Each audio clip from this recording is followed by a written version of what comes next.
All right. Hello, hello, hello, everybody. We are once again ready for the Dungeons and Dragons. I hope you're ready for some interesting and entertaining times. I will give it, let's see, 1 or 2 minutes. And then we'll, do a thing.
So, who would like to do a recap?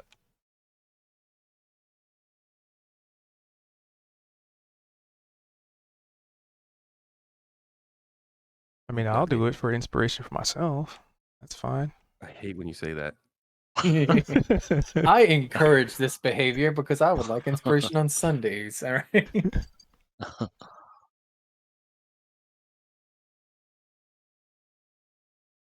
Oh no.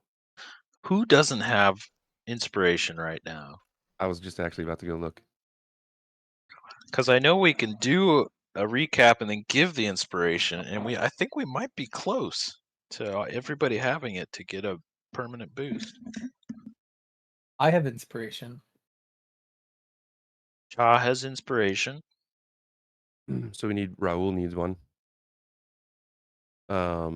Zed has one. Looks like Niavara has one. And Kozik has one. I have one. Oh. Wow, everybody except Raul? Oh. We're gonna get one today. We're gonna get it. I mean, Assuming Spicy doesn't somebody. have it? Nope, he doesn't have Nobody one. steps up and actually does it. I'm definitely going to burn my inspiration as soon as I get it.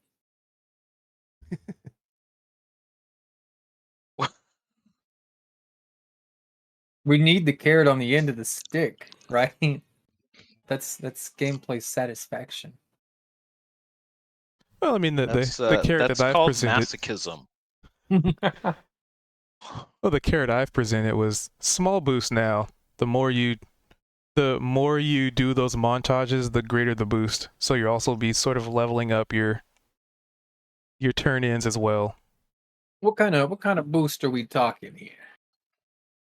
Well, the boost that we're First one, didn't you talking say here. it was a skill Yep. increase? So first, it's gonna be, just a 1 to a skill. No big deal, no biggie. And then after that, the boost starts rank. I rank it up a little bit. So the first one is just, like a +1 to a skill, which I'll have to figure out mechanically how to alter that, honestly, because that's going to be a little tricky. And then after that, like a skill proficiency. And then after that, then I'll open it up to like a skill or a feat or a skill and an attribute. So basically, the more montages you do, the greater the boon. Because like first is like just like a little +1, like a conditional +1 that you can maybe put in the in your, where's it at? Like a feature or something that I can try and figure out how to do in the system to automate it. But if I can't figure that out, then I might just do. You can pick one extra proficiency for a skill or something. That's a work in progress. And then after that, I was thinking it'd be, expanding that to saves. So not just skills, but saves, and then expanding it after that to like an attribute, and then like expanding it after that to like a feat. So it'll take a little bit of time, but there you go. That's the idea I'm working with. But first things first, figuring out if I can even figure out the system to do just minor buff like that. So when you roll, it actually calculates that. That's going to be the tricky part on my side.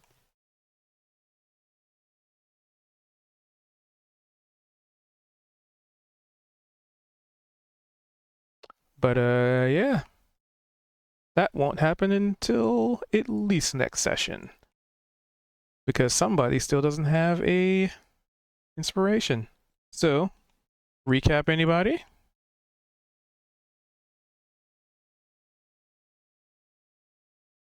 Okay, I'll do it. And I'll give it to Raul. All right. So, after our epic defeat of Dale and dragging him back up to face brutal justice at the hands of the mimic people he had been controlling, we chilled out in town. Raul was tooling around getting his armor together, bantering with the shopkeeper who he had murdered and then we had saved. And Chad asked everybody to get together and have a little discussion about Raul's behavior and decision making and team play and all that kind of stuff. And then very awkwardly, everyone joined Cha in confronting Raul a little bit about his about the way he handled Dale and about just murder in general, and going against team ideas and plans, and that maybe that's not the coolest idea. In a group of people who have no problem with murder, continue. Oh, I mean, we don't have a problem with murder. I think it was more about just going against everybody else's decision, not the murder itself. Especially since you God moded and told us that that's what pretty much would have happened anyway. But it wasn't just the murder. There were other things where where it was like, if we go into society and Raul does some of the knee-jerk reactions where he just stabs before talking, like we all might get killed or thrown in prison. And so we were just having like a cool little discussion about that. And it seemed like it went through. Everybody else headed out though while Cha was talking to Raul, and were kind of distracted by a cat. And oh shucks, I'm blanking on the details about what happened with the cat. It was one of Kozik's cats, I think. Wasn't it? Oh man. 6 kitties. I thought it was Kozik's just like kitties. another kitty that was like another magic kitty of the Feywild. Now, was it the cat that had the magical properties, or just the letter that they presented? Right. Letter. And we had seen this cat before. This was one that had immediately eaten a bird that was sort of flitting around Cha when they first entered the Feywild, if I recall. Two So we had cats. seen this cat. You've seen both of them. And right. Yeah. So yeah, this cat presented a letter. The letter, it seemed like it wasn't. Was it not decipherable, or it was kind of, it couldn't quite be deciphered, something like that. I remember it wasn't fully like revealed what the letter was about at that point. I don't remember either. I think it was like you were trying to understand it or you're trying to decipher it and you kind of couldn't at this point. That was what I recall, but fill me in if there was something else. So we collected our things and headed out of town to head towards Zareth, which was a town we had been on the edge of when we met Sid, who had guided us to Dale in the first place. Raul has commissioned some armor, which he's going to try to pick up later. Max had a delightful hallmark message for every single one of his, well, not Max, Fletch, for every single one of his crewmates, and they had a joyful, delightful, tearful farewell as Fletch headed out with our gang. And we were out on the road trying to come up with names unsuccessfully once again for our group, which we've been trying to do since session 1. And we have never fallen on anything that even came close to being what we wanted to call ourselves, if anything at all. Oh yeah. Fluffy Fingers. That was a delightful idea by Fletch to try to, and we were trying to take feathers off of Raul to see if he would change shape, if they would turn black. And then Cha went and tried the fluffy fingers that Fletch had said to like tickle him, and that didn't work. Somebody asked him to tickle Cha, and he like pulled out his horrifying talons and was like, no. But he did give us one of his quills. We talked with Alan to see if Alan knew anything about his behavior, about anything changes. He didn't seem to know anything. Let's see.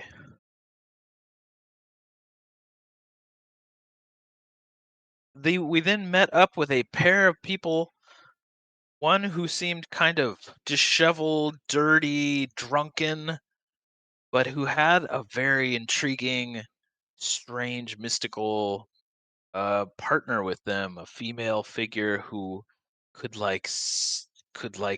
make instrument sounds out of their mouth. Some kind of a fayish, interesting, intriguing creature that we sort of asked to be our guide to Zareth and in Zareth potentially.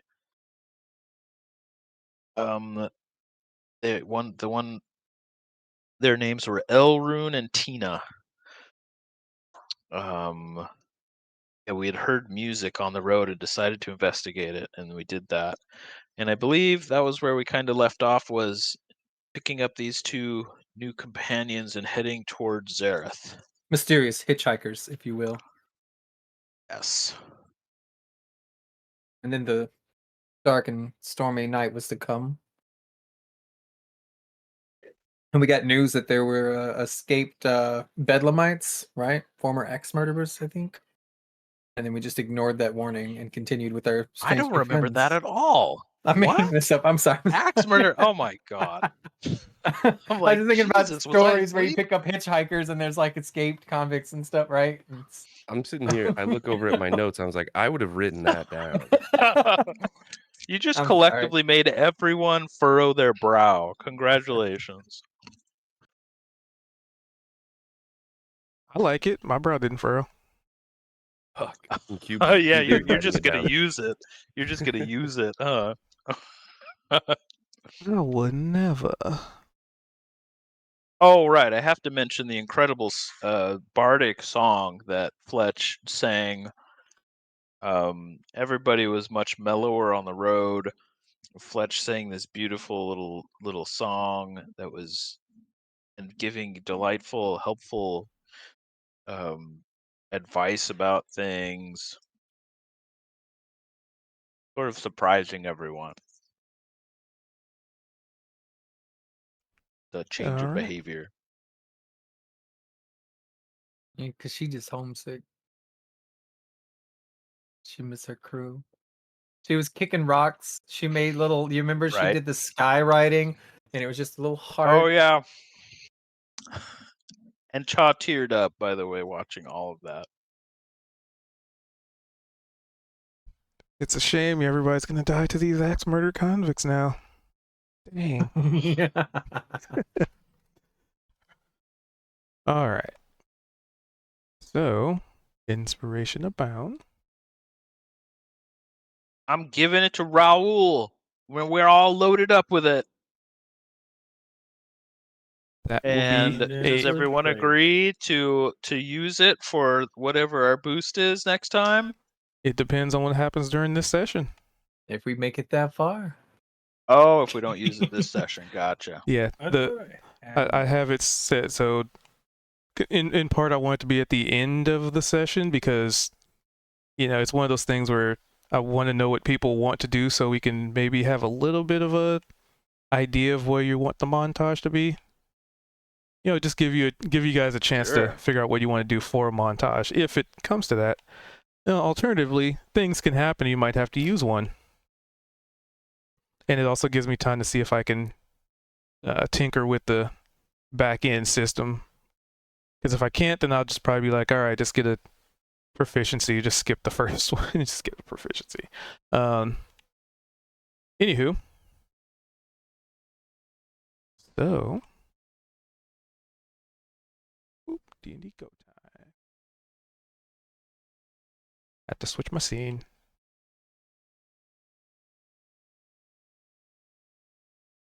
Camera control. So yeah, it's you guys have interacted with Elrune and Tina. They were bringing you to Zareth. So it's a pretty straight shot, but still a little bit of a walk. And basically at this point it's as best you can tell in the Feywild anyway, you get a feeling that it's about pretty late in the evening. Like there is sunlight, but it's kind of overcast today, kind of windy. But it's kind of winding down, probably like 3-4 in the afternoon.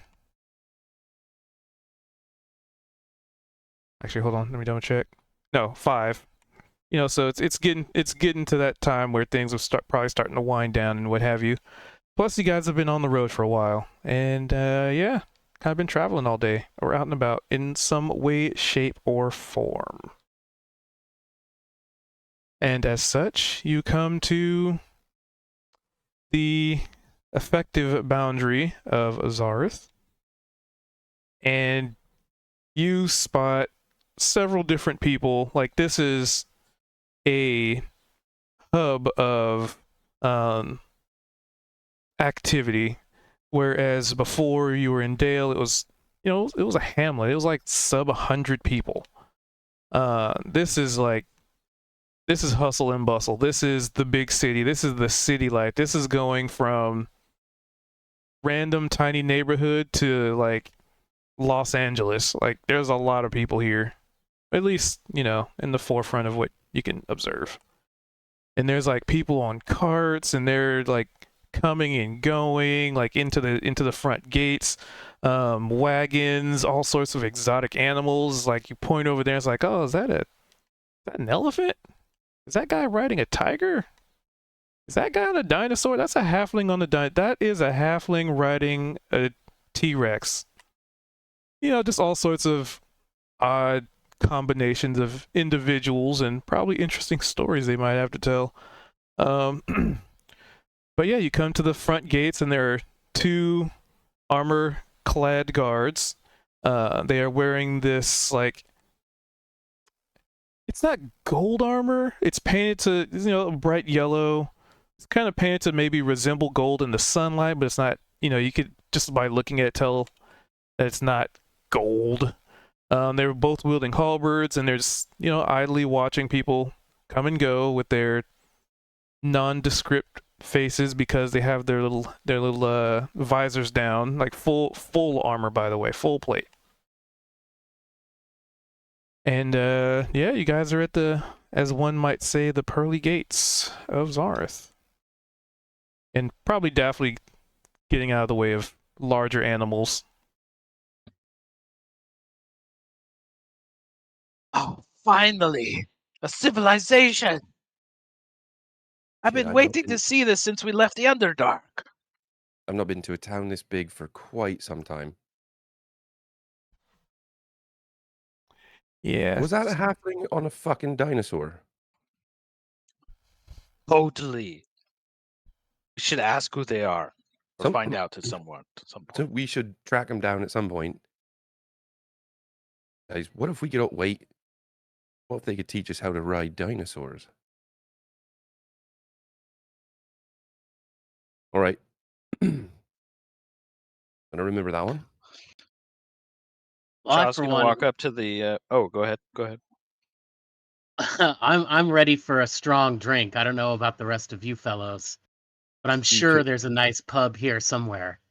You took the words out of my mouth, Mr. Kozik. Bet they go a gambling hall.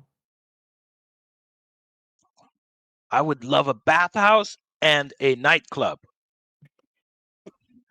It looks You're like gonna it's get your all to dancing be on. had. When you say we're at pearly gates, are they closed or open? They're open. They're just like large gates, probably to keep, animals out, or just kind of nothing that looks like it's made for war or really that defensible. Like it's not like castle walls where guards supposed to sit on top of them and fire arrows down at anybody. They're just, just barriers. Just a little gated neighborhood. Yeah, Keep the riffraff out. or keep Are them there in. shops? Are there shops and stuff that we can see just within? From where you are, no, there's so many people here, and like I said, Okay. there's a gate, so you have to enter to really see, but you just kind of get the feeling that it's more of a barrier, civilization versus nature. Elrune, what can you tell us about this place? Ah, man, it's great, man. Fantastic. You can get alcohol here, man. That's gonna Ah. nudge Kozik. That sounds like my kind of party. Ah, hell yeah, man. You have any gigs set up here? Yeah, I mean, I could always get a gig if you give me time. That's my job as a manager, man. Manager, I like that. Yeah. Hey, that's an idea. Fletch. Maybe you could put on a show for everybody. Make some coin.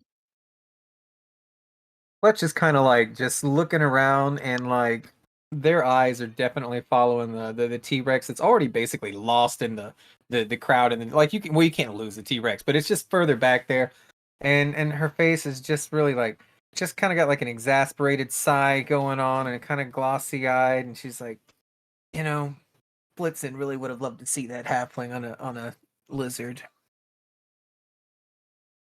And then she looks back at you. What were you saying? I'm totally going to take a snapshot in my brain and make an image of that for your friend when we go back to them. Why didn't we bring them here? I didn't know this place existed. What? They're living with a bunch of furniture that eats people. That's actually a fair point. You've never been here before? I thought you were sailing the astral seas and like, been all over the place. You didn't know this was here?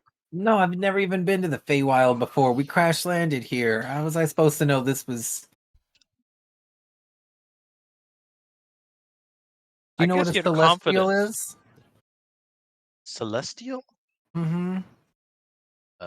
Something in Like- the sky? Like an asthma. Stars?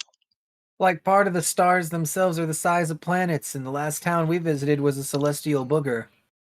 It was about as gross as you can imagine, but it had wonders, I tell you what. And then she's gonna like take out a little bit of jerky.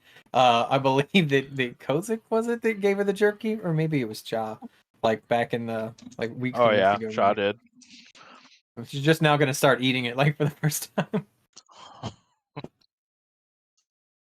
Hey, Elrune, is it normally this busy around this town? Oh hell yeah, man! Always Oh, something boy. happening in Zarth. Well, what are some it- of the main sites here and stuff? Is it dangerous? There's just got to bring it up. There's quite a lot of people here, and chances are not necessarily all of them are here to party. I would say. Present company included, said? Oh no, yeah. Well, Cha just gives him a smile and a wink. I mean, probably, but they don't mess with me. Or Tina here. And he puts a hand on Tina's shoulder. just like with so many people, there's got to be some pickpocketing or things like that going on. Is it relatively safe? I mean, if you don't want to get stepped on by a dinosaur or something, no?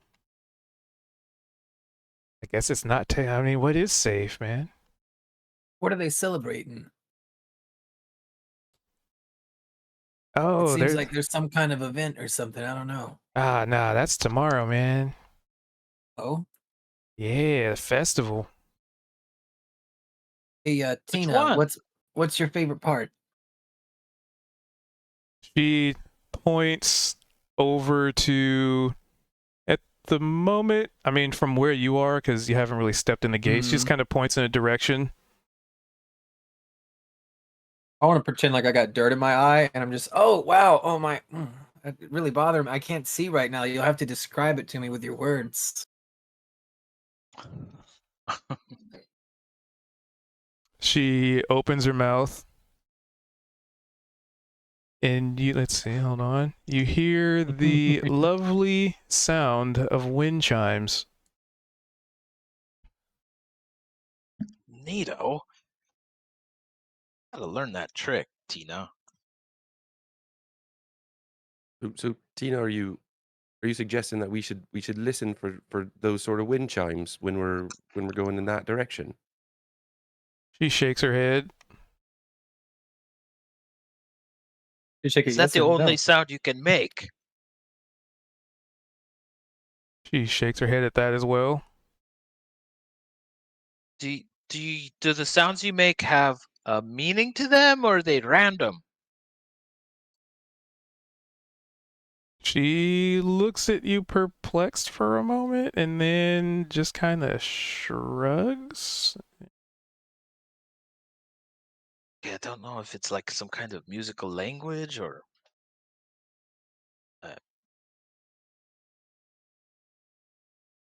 Elrune, any insight into your friend's musical chant, ability? Yeah, I mean, it works, man. Great for parties. Whew. Right, well, shall we go in?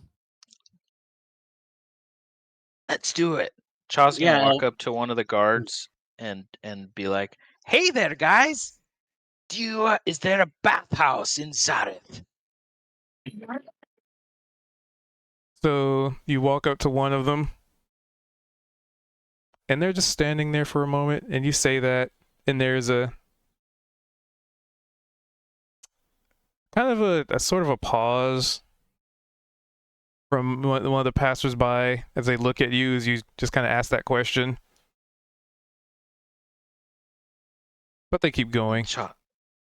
Chaw's just like starts miming taking off clothes and bathing and water splashing over him and oh yes. Oi, you idiot! You hear from just a random passerby. Or was that Raul? No. I'm teasing. Chaw looks at the person and is like, "What's your problem?" They're not supposed to talk to you. They just watch. Jeez, tourists. And he just kind of scoffs and walks in. It was just like this halfling. I mean, he was pretty Whoa. traveler's clothes halfling. Think of like, I think it's like the British Royal Guard. Gotcha. Chaw Yeah, walks back the to the palace group guard. and is like, "Hey man, they don't speak. They just watch everybody." Oh, kind of like Tina. Okay. Yeah, I didn't ask if they could like make weird sounds out of their mouths like that. So, If- Chaw, you're looking for a bathhouse. I Oh, I I'd love a pleasantly bath. suggest that maybe you take Elrune with you, because I feel like his stench is starting to rub off on all of us. You are pretty smelly, Eldrun. You and Tina want to go to bathhouse? What do you mean? And he definitely seems a little taken aback as he lifts his arm to take a sniff, and it almost amplifies the odor. Oh, No, don't do it. Don't lift your arm. Ah. Ah. I don't see any problem, man. I may never recover from what I just experienced.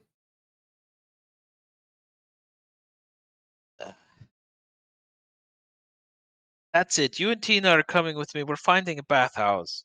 Oh my God, he looks like he's. Oh, jeez. I sent I put a picture in the He character. owns his own spoon. I want to just use the disguise self and turn myself into a human beggar, and I'm going to start panhandling. Okay. Can I? Okay. I'd like to kind of wrap my arm around Tina for a second, if they are receptive to this, and just be like, you look like the kind of broad who loves making money and lots of it. Do you like gold, Tina? She kind of shakes her head, but then also like a nod. Like she's like at first like, not really, but well, it looks like there's thoughts going through her head as you are presenting this. I wanna like gesture towards the crowds and the streets and the stalls and the animals and everything. Be like, wow, it sure seems like they have everything here, but if you look around, this is just one tiny speck of land in the middle of nowhere on some kind of backwards Feywild wherever, right? But if you look out there, and this time I'm gonna like gesture towards the sky, right? There's an infinite amount of worlds out there and new stars to be discovered, and if only we had someone brave enough to sell them. Am I right? She seems perplexed, like a quirked brow, like narrowing eyes, like what? Tell you what, back home, I'm from the city of Dell, by the way. I'll introduce myself. My name is Maximilian Voldemort, J. Fox, and I have 13 beautiful brothers and sisters back home, and their job, sell the stars. Wouldn't that be delightful if you were to join us? What do you think about that? You'd never have to answer to this guy, old Smelly Britches here, right? And gesture to, what's his name, the stinker. Like He's Cha still like whispers to has his Kozik arm and is lifted like, and sniffing, trying to find. Go on. He's basically just lifting his arm, trying to figure out what everybody's freaking out about. As Max says this, Raul's gonna perk up and like, would you say about all that freedom? What was that? Oh, I said there's so much freedom, you don't even ever know where to spend all your gold. You know, the mountains and heaps of it that you earn from doing almost nothing. I'm gonna side eye Zed. Cha nudges Kozik with his elbow and is like, I think that Fletch is trying to sell her a pyramid scheme or something.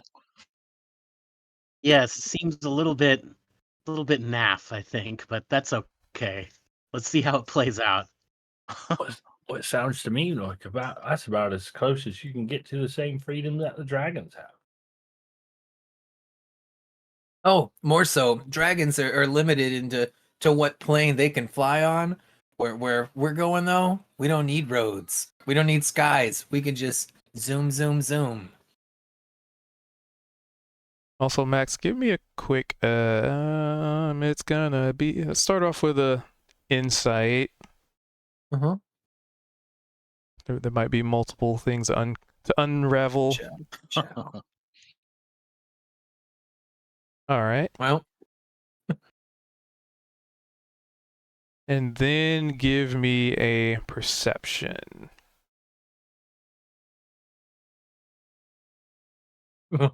All right. Continue. Wow. what do you think about that, Raul? Sally, Edmund? I'm gonna look at her two newest eyes. I don't have wings at this moment, but I'm gonna like move like I do still. And like, wow, it's been a long time since I soared through the open air like that. Yeah, we're just, and then I'm gonna like hold out my thumb and my index finger just an inch apart from each other. We're this close to getting back out there in the astral sea. And believe me, it's worlds upon worlds, and you wouldn't believe all the things we've seen and done and all the money that we just make. You would like you have enough for yourself and your family and their family, and it's just I don't know why everyone doesn't do it. Sadly, all of our funds are tied up in over astral seas banking right now. If we could just collect about 50 gold coins, we'd be ready to up and at 'em and shoot off to the stars. Wouldn't that be delightful? She nods curiously. You wouldn't happen to have any coin on you, would you? She definitely nods. I mean, just between us friends here, me, you, and Raoul and Edward. Is he still smelling his pits? Yes. Imagine like the foreground scene is you having your arm on this lady and talking to her, and she's like responding and shaking her head and nodding, and you know the foreground like blurs a little bit and it focuses on the background with Elroom behind you, and he's just like smelling his pits like a, you know, like the camera focuses on a cat like licking his balls in the background or something. I this is gonna be super stupid, but it to fall in line with this scamminess. I'm gonna pull out a piece of parchment and draw a very crude magical shape on it. And I'm gonna hold it out and be like, and with that, if you purchase this, and I'm gonna call it a NIFT, and we're gonna be like, this is a ticket to wealth, happiness. It's a good omen. Raul's gonna bring NFTs to this scam. Oh my god. All right, give me a persuasion. Let's see how well you can sell it. All right, let's go.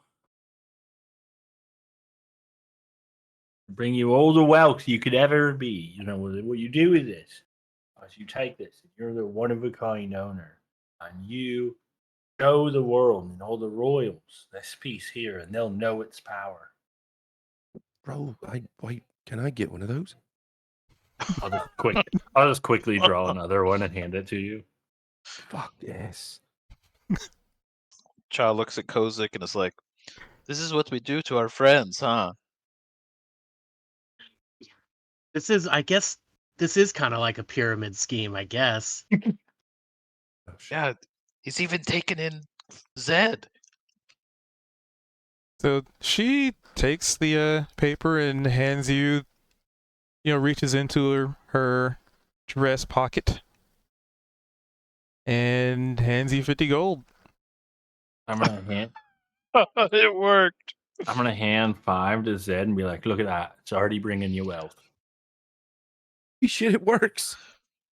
Zed's gonna tuck it away in his just pocket. to just try and sell it a little bit further. Now, Raul, my friend, if I see that you've got an investment already, if you would like to reinvest that investment into the stars, all right. What flash him a smile. are you saying that I can invest in like owning a star or being a star? Which one would you prefer if you could choose between the two? Both. I can't even tell who's the top of the pyramid at this point. What a crazy, wonderful happenstance answer, because that's exactly the truth right there. You can both own and be your own star. I'm I think we know listening. who's on top now. Look, back home we have this thing called the Maiden's Voyage. It's a wonderful little ship that happened to crash into a mountainside and be obliterated into a million tiny pieces. And if we could just collect those pieces and use your funds to build it back up, I'd let you be my first mate. Our first destination, getting your own star, named Raul. And as you're pitching this, Tina opens her mouth and like a sad violin starts playing. Just to sell it even more.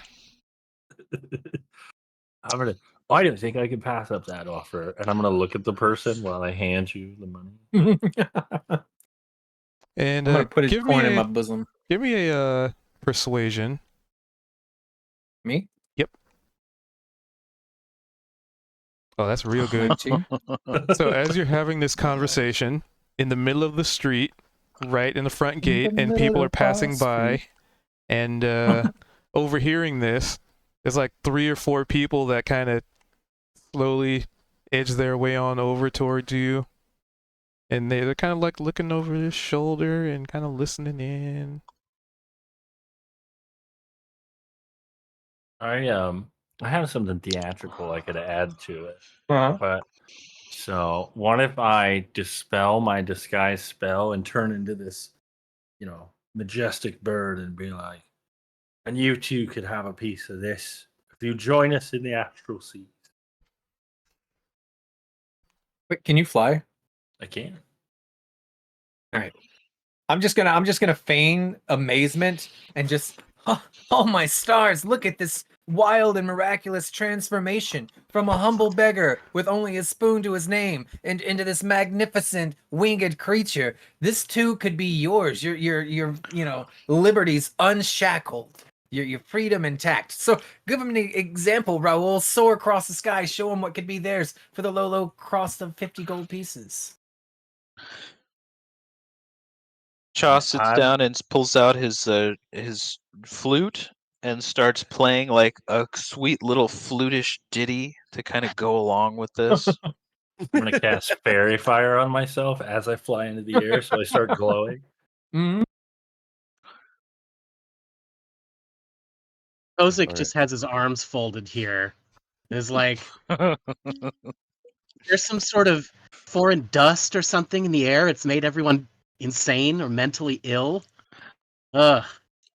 And I kind of stand aside. I don't know what's going on. You earned your wealth a certain way, Kozik. This is, I think, how these guys earned theirs. And Cha just goes back to playing his flute. Zed's gonna cast Mage Hand, but it's gonna be the legerdemain, so it's invisible. And he's gonna, using his Mage Hand, he's gonna reach in and grab a gold coin, but he's gonna kind of have it in an enclosed fist, so the coin is invisible, while the hand travels a little bit away from him. And he's just, oh hey, what's that over there? And then he's gonna have the hand display the coin just out of nowhere, just a floating gold piece. and he's gonna have the hand bring it to him and just drop it into his own hand. Look at that. Gold's just coming to me out of nowhere. Must be the power of the Nith. Chaw's gonna cast minor illusion and show stars sparkling above them. All right, Zed, give me a performance All right. with advantage because everybody's been passing.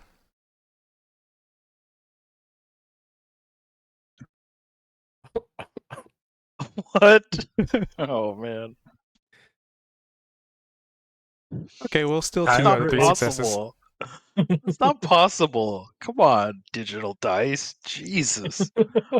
To aid in this, so I see a bit of falter in his voice. Can I aid? Can I do that? I mean, you could spend a inspiration to re-roll it. We just got. So I was already with advantage. You can't gain double advantage. Yeah, They I rolled was a gonna 1 say and it a was, 2. it was already with advantage too. I will Triple advantage. Zed's just gonna scold his mage. It didn't work. He's just gonna scold his mage hand, which like comes visible halfway through. She's like, "Hey, no more rock paper scissors. Not for a full day." There is an got one. invisible middle finger. they're in a rivalry. Awesome. To try and distract from this so we can keep up the front. I'm gonna like kind of notion towards Max and see if they pick up on like my notion. And I'm gonna do this and kind of just sweep it across the crowd.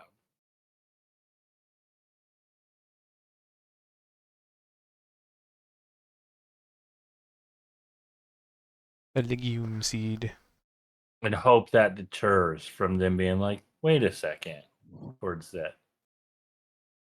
So, Chaw's gonna cast thaumaturgy to go along with this and play like, ambient space music floating around the stars and around them. all right. So there's I a just hear like the Doctor Who theme in my head now. there's a gust of wind, and people around get their clothing starts to billow, and loose objects get thrown about, and the crowd's just in like awe. At this point, there's a bit of a crowd.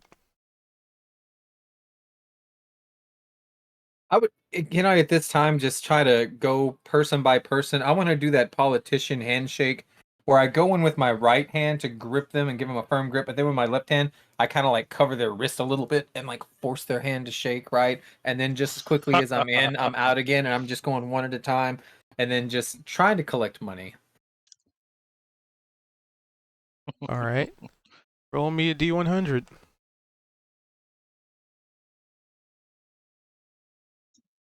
49. Amongst coppers, silvers, and the gold piece here and there, and maybe a golden ball of lint or something. I don't know. Think some cool, crazy Feywild. You managed to acquire 49 gold and a golden lint ball. Golden lint ball.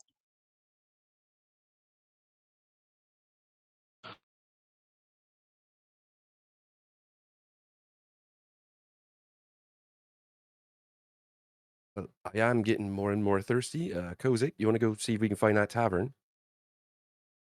Absolutely. Elrune, show us to the party. He's still sniffing his underarm and then kind of looks at you. Oh, man, which one do you want to go to, man? There's like 3 good ones. Take us to the kind of place where we would all feel comfortable. I mean, there's the Flaming Horse, man, and then there's the Missing No, and then there's the Lofty Highborn. All in 3 different like districts, how much you want to spend though, man. The Lofty Highborn sounds like someplace I'd like. I was thinking that for you, Kozik. Hey, let's go check it out. I haven't been anywhere really high class in a long time. That sounds pretty cool. Chop puts away mean- his flute and like dissolves the illusion as they've collected their gold. They don't really let me Kinda in. winks No, at- man. You know. Oh, oh gosh, that's Because just you too- need oh, to go to man, the that's bathhouse, Elrune. just too- He's not wrong. That's why I go to the Flaming Horse, man. They don't mind me there. All right. Well, maybe then we should go where Mr. Elrune feels like he can show us the way. The Flaming Horse? Yeah, man. Ted's gonna begrudgingly nod just because he really wants a drink. Tell you what, I got a whole line of people out here who are eager to set sail in the stars. So I'm gonna stay out here and do business. Don't wait up for me. I'll meet you at the Flaming Whores later. As Max says that, I'm gonna Flaming pull Horse, out my... HORSE, just for clarification. Oh, I know what I said. Okay. I'm gonna flip out some parchment, my notebook, and fan it out. And I'll be like, all right, come on over. Time to sign up for the maiden voyage 2. We'll be heading out any moment.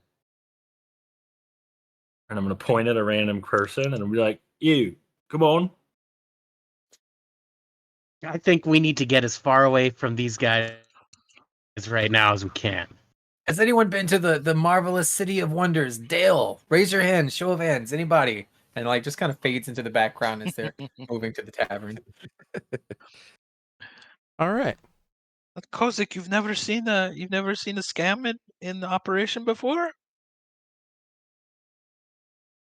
This would Mm. be. Not like that. That was pretty brazen. I Okay. think they might It be in was- for some trouble. It was right in front of the guards that we were kind of just told are there to watch things, but hey, what could go wrong? Nothing at all. Nothing at all. So, you make your way through Zareth, and there are, you thought you saw some crazy stuff walking in. There's just as much crazy stuff inside. There's like, let's see. You definitely be passing through a little bit of a bazaar. People peddling wares in their little kiosks and carts and wagons and, basically people offering wares. But you told Elrune to head to the Flaming Horse. And Cha would like to stock up on his rations and get some random like dried fruit and nuts and jerkies and stuff while we're walking through kiosks like that. yeah, like while you're walking through some of these kiosks, you are assaulted by various interesting smells. Some sweet, some smell like, honey roasted ham, some smell, that's all sorts of herbs and spices. Some smell And like Elrune. the area you're in smells like Elrune, which is almost just as overpowering. But he's keeping his arms down, so the aura of effect is much lower.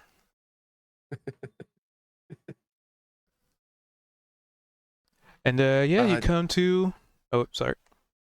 Oh well, I was just so one of the things that I was gonna see if I could get at the tavern wherever we were going. I was gonna try and buy a flask, but along the way, do I see howdy, any Shadow. vendors that might have a flask? Oh yeah, there's like glass blower, like maybe not necessarily having the glass blower equipment with them, but there's some jars, glasses, maybe some like mason jars. You even see a kiosk that looks like it has a very bulbous baseline and a very long tube on the top, and some kind of smaller tube sticking out the side. And Elrune looks at that one longingly.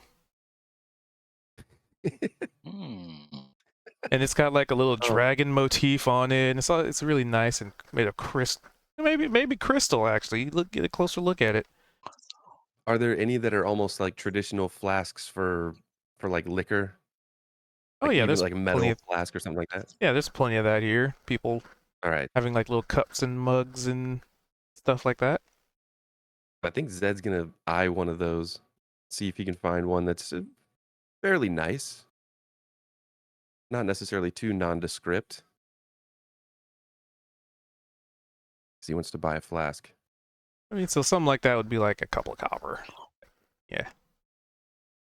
Pretty Are cheap. there any that are maybe a bit adorned You're or going for made out of something I cool? want a fancy one.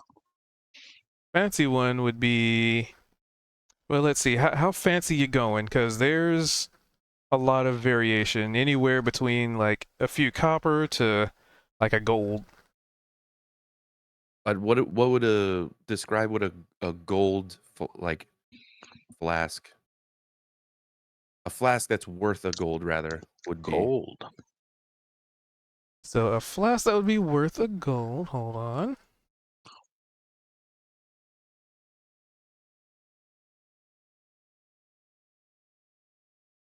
There we go.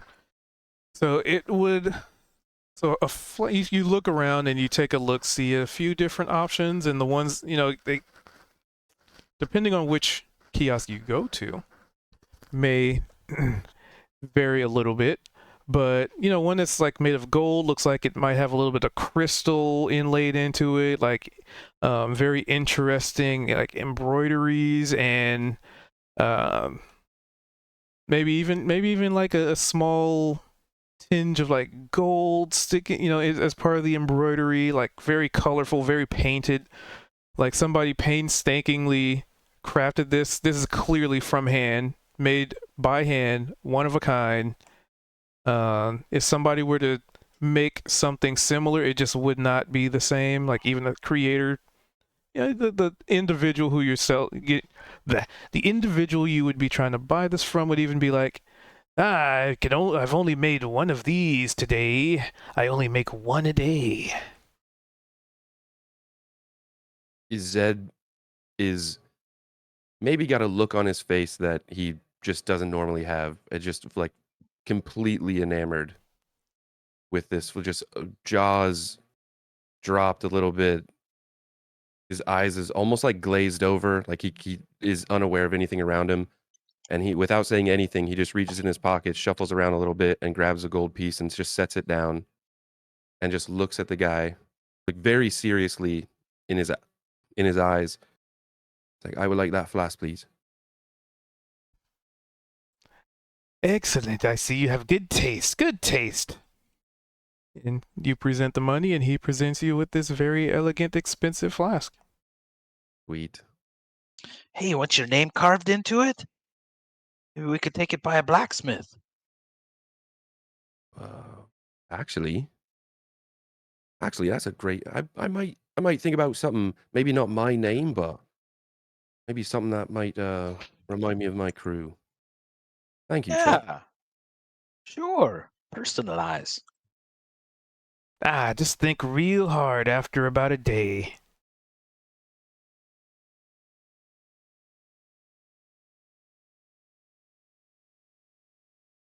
I don't like the sound of that. Out of character.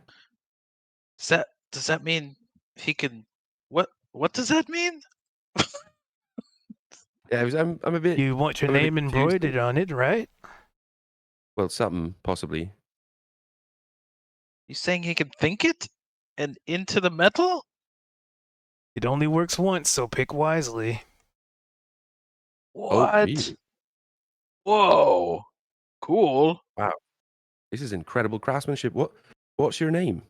I might come back. Well, I'm just kind of a nobody that people tend to not even, pay much attention to, Just some merchant on the street. Don't mind me. You've got to have a name. I won't spread it around, promise. I got to put a name to whoever Wrong button. crafted this amazing piece. And he kind of leans in.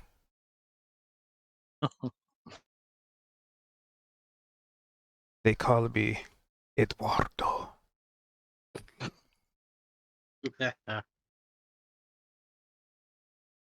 And then he leans back and just goes, Yeah, so, just think real hard on it. Aye, fair enough, sir. Thank you. Ow. Okay.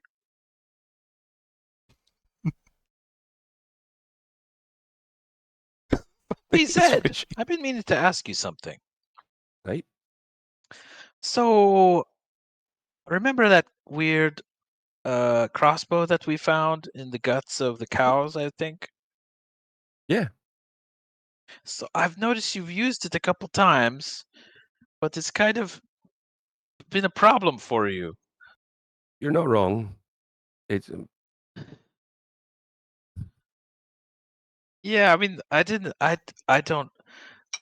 I was curious if you were like kind of done with it, like pissed off and might want to do a trade or something, or if you'd want to keep tooling around with it. No problem either way. Tavern you know, bar. well, I'm not really attached to it, and to your point, I can't really find my way around it for whatever reason. I'm used to that physical projectile. Um, I tell you what, you want to give it a go? I thought I might. I'm pretty good with the crossbow. I'm usually an up and close kind of fighter, but I figure, if there's somebody far away, I can't get to them. I could use something like that. You're always But I going to would, need an option. I got some but I spells, so if I'm at range, I've got a little something for him. okay. Yeah, I mean, I have some magic, but not like that. But I thought it might be interesting to trade for this moon blade here. And Chop pulls out the sword.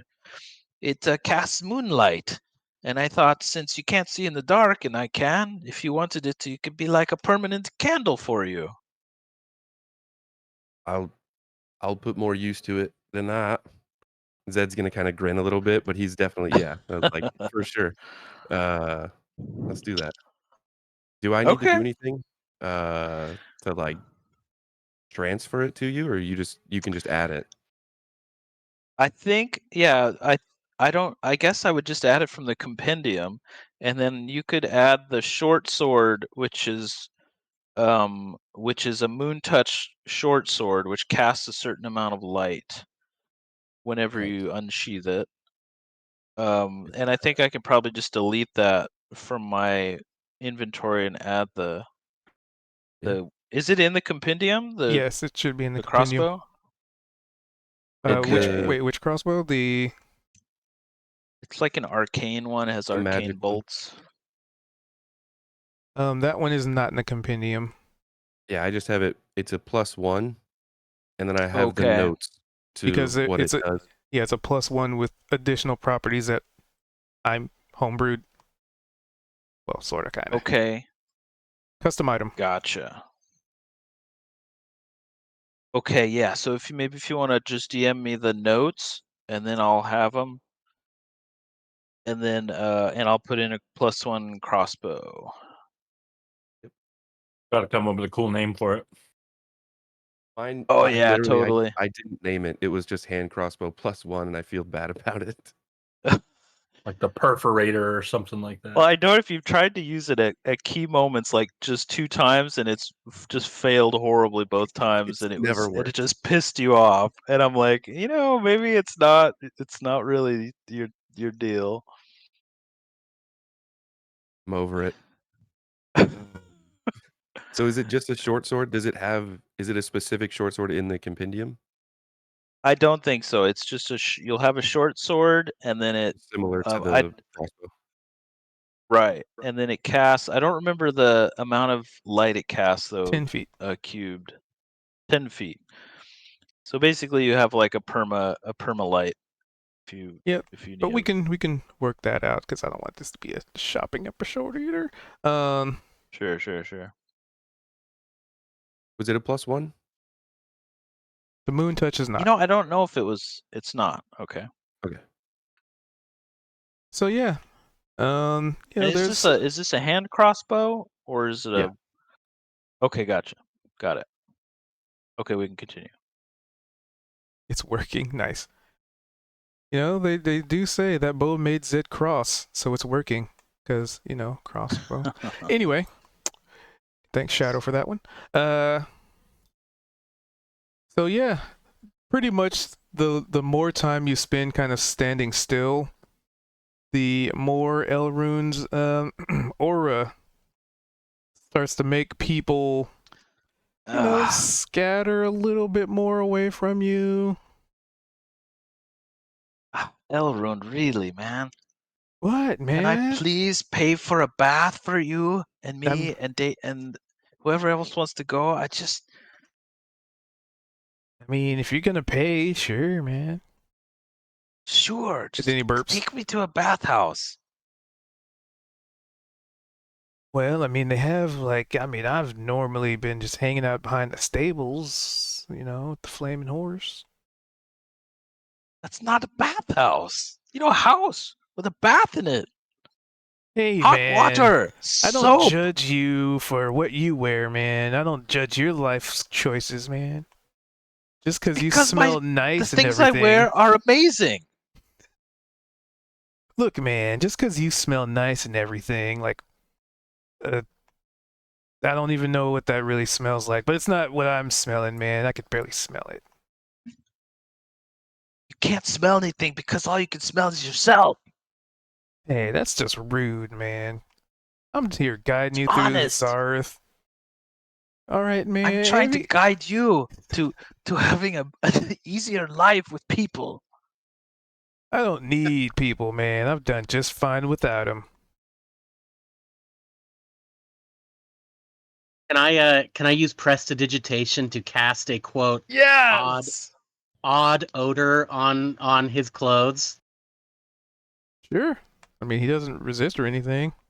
Okay, I think the odd odor may be kind of a scent of jasmine or something like that. I'm But so I'll just glad kinda you have prestidigitation. And cast give me on. It just a lasts quick, for an hour. give me a quick Arcana Okay. as you're touching things, as you do. Okay, just checking. Oh, did we do a scene change too? Because I can't see anything. Oh, is it? Hold on. Yeah, Yeah, I I don't can't have either. I anything was just either. waiting. Oops. My bad. Oh, it's this thing again. One sec. Oh yeah, me too. All black.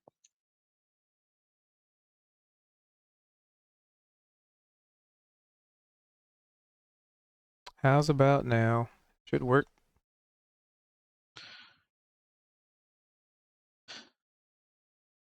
So I think about a certain small grove of like trees and bushes that's near the entrance to the caves where my people dwell, and it's outside kind of on the coast, and I can smell that jasmine wisping through the breeze. And as I think of that, I kind of give him a whack of that. Aha, And there hopefully it is. it smells like that. Oh, what is that? That's wonderful. Kozik, what did you do? That's incredible. Hopefully that should cover up his stench for a while, right. I say to you, kind of out of the side of my mouth. So you can see the map now? Yeah, I see an image. Yes. That's awesome. Wow, great.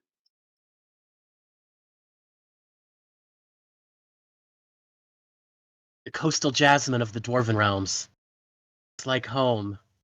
But maybe I can still kind of smell his BO too, and I'm like, oh, the best I can do.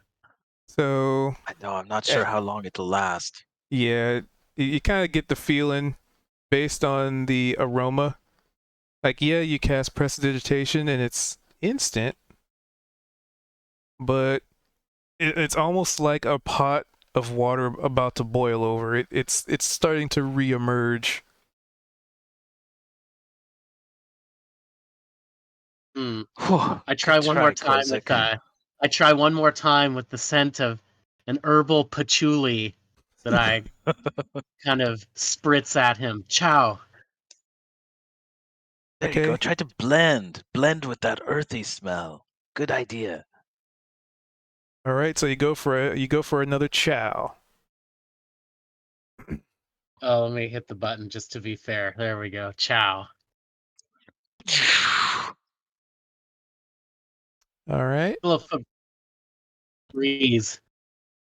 So anybody who's around Elrune is Kozik is trying desperately to mask the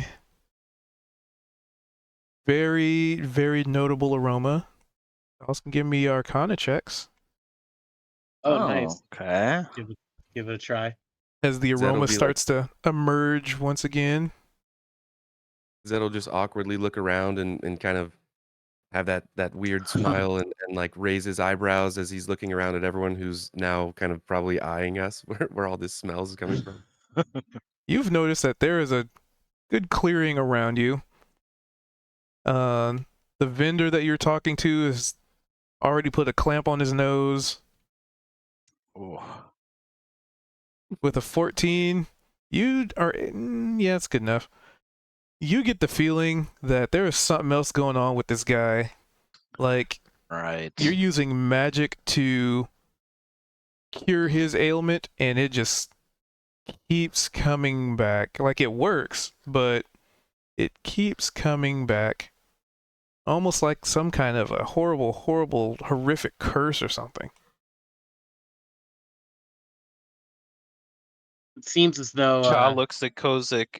You know, Go I ahead. think Kozik looks at Cha at the same moment, and they're like, "There's something else going on." Cha's like, "What the hell, man?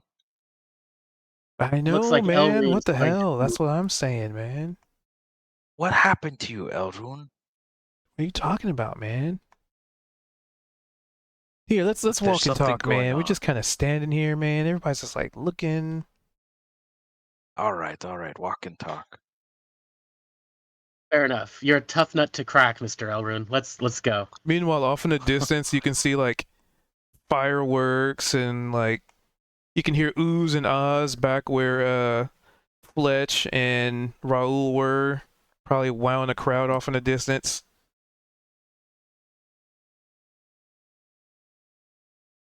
But you make your way. Actually, Oops.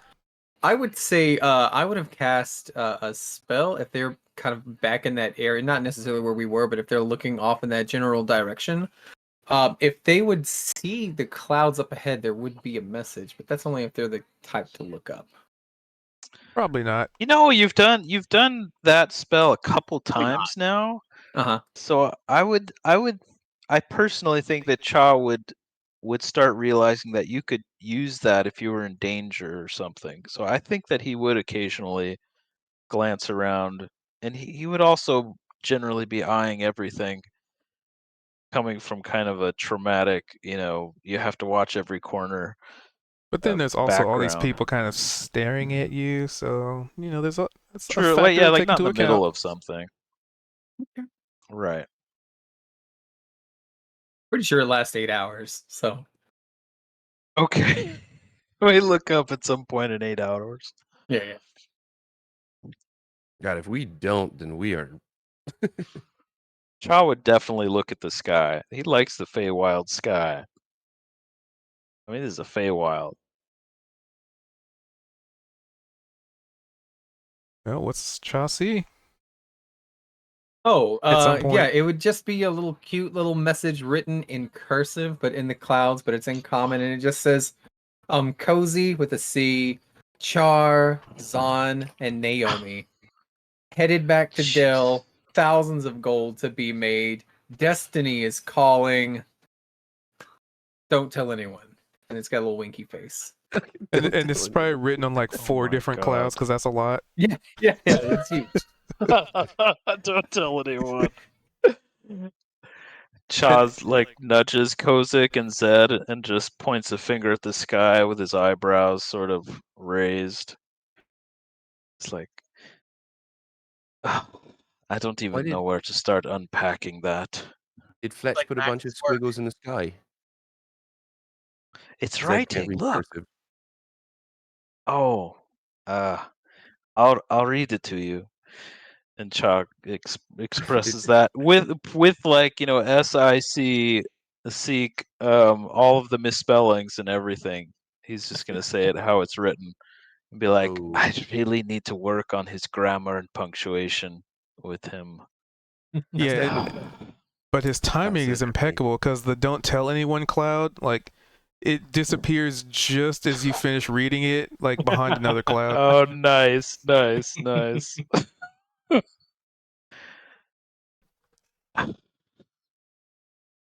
All right, so you guys make your way to. I'm probably gonna rename it because now that I'm all self-conscious about it being flaming horror. Damn it. What's wrong with the flaming horror? It was flaming Two. whores, plural. Yeah. Yeah. Now it's just one. Anyway, so Horses, you yeah. come to this almost looks run down. It looks barely functional as a building, but it works. I mean, the windows are like covered in like soot and dirt. The walls themselves look like the paint's already started stripping off. The wood seems, intact and perfectly functional, but nobody really seems to have put a whole hell of a lot of work into making this aesthetically pleasing. And the clientele that seemed like that meander outside of this tavern, they're kind of shady a little bit. They wear these darker clothes, a lot of cloaks. They kind of very shifty-eyed as you're walking up and eyeing you and kind of doing that, eyeing you up and down, like taking in who's approaching. And then Elrune just steps up to like the little porch area before you walk in, before the double doors, as one would. Yeah, man, this is the Flaming Horse, man. Welcome in. Come on in. Zed's gonna keep doing this whole like kind of smiling and the kind of like what's up sort of nod, but you're doing it almost like, hey, yeah, hi, hello. Are you doing like a thieves' cant or something? No, he's trying to just play it down like he doesn't want any attention from these people that are looking him up and down while he's like tucking in, a couple necklaces and chains, and he puts his hands in his pockets and slips off a couple rings, and the flask that he may have been, holding, he definitely buries deep down like in one of his pockets. He's just making sure that all of his valuables are where they should be. All right. So just before you like walk in, you probably notice Zed just like pause for a moment, just start tucking things away and taking his rings. Doing it, he's You okay, Zed? You having a condition? You having an episode? He's sliding. You see him like sliding this kind of like almost silvery looking bead out of one of the knots in his beard. He's like, Cho, I've been to a place like this before, I believe. It's best to keep all your personals very personal, close to you. All right. I hear you. You Right. feel you getting some funny vibes, as Kozik calls them. How are you feeling about this place? I really want to drink, but I'm definitely not gonna keep whatever they have in this flask here. I'd much rather just them not know about it. It's just, I'm sure it's not a bad place at all, but better to be safe. Watch your change purse there. Okay. People might try to be handsy a little bit. Elrond just walks in. Mr. Elrune, do you know the landlord here? Well, I mean, there's Byron, the barkeep. That's the only person that I need to care about here, man. Well, would introduce us to Byron then. How's your relation with Byron before we all walk up with you? He is halfway in the door already. Fuck. Oh, I guess here we go. And Here you we go. immediately hear a glass bottle shatter against the wall. Oh. Elrond, you son of a bitch, you didn't pay your tab last time. And then Elrond immediately like turns around and steps back down on the porch. Yeah, man, I mean, How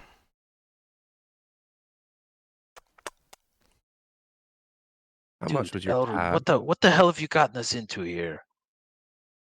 I didn't do anything, man. I just might have said that's put part of the the problem. alcohol on the tab and may have passed out and left or something, man. You know. How much does he claim that you owe him?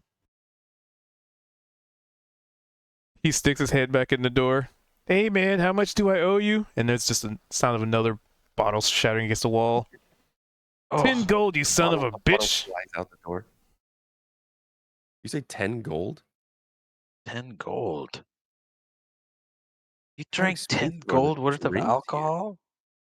In this He- place? He burps in your face. Oh, Well, God. it's a belt. Yeah, he burps. And I grew up in hell, and I can barely handle the smell. Ah, come on. Dude, Mr. Elrond, Elrond. I'll pay your Go ahead. tab. Oh, would you, man? You want to go in there first then and just kind of tell him, Elrin sent you, man? That'd be swell. Kozik, that's so nice of you. I Well, mean, it's not really necessary. We could just ditch this guy and like go to the nice pub. let's see what kind of opportunities the flaming horse has gives to us. Hey, we might be able to grab a drink here and drink that on the way to the next place. Kind of, hop Okay. between the bars, so to speak. Bar hopping, sure. Okay. All right. So, Well, okay. Elrond, it's your lucky day, apparently. Our generous friend is going to pay your tab. Ah, sweet, man. He walks up to Kozik. At this point, your prestidigitation is completely worn off, and Ah, you are at the epicenter of a disaster area assault upon your faculties. Zed's eyes widen as he sees what's about to happen, and or he's gonna think to react, but he's gonna second guess getting any closer. He's approaching. Do you duck away? He's got his arms wide open with a big smile on his face. I clutch my periapt of health, and I brace myself for act. Don't All right. no Give me a quick No. Constitution save. oh no. Okay. Constitution. Here we go. great item. That's so cool. Amazing. Great. He's not going to get Okay, you're cold fine. sores because of this hug. It is being close to him was bad. Touching him is a whole nother story. It is an assault upon everything that you could have ever known as a noble. Like, you've smelled horses, you smelled the stables that smell better than this guy. But you hold it in. It's probably like a little bit of oh, shouldn't have inhaled. Oh no.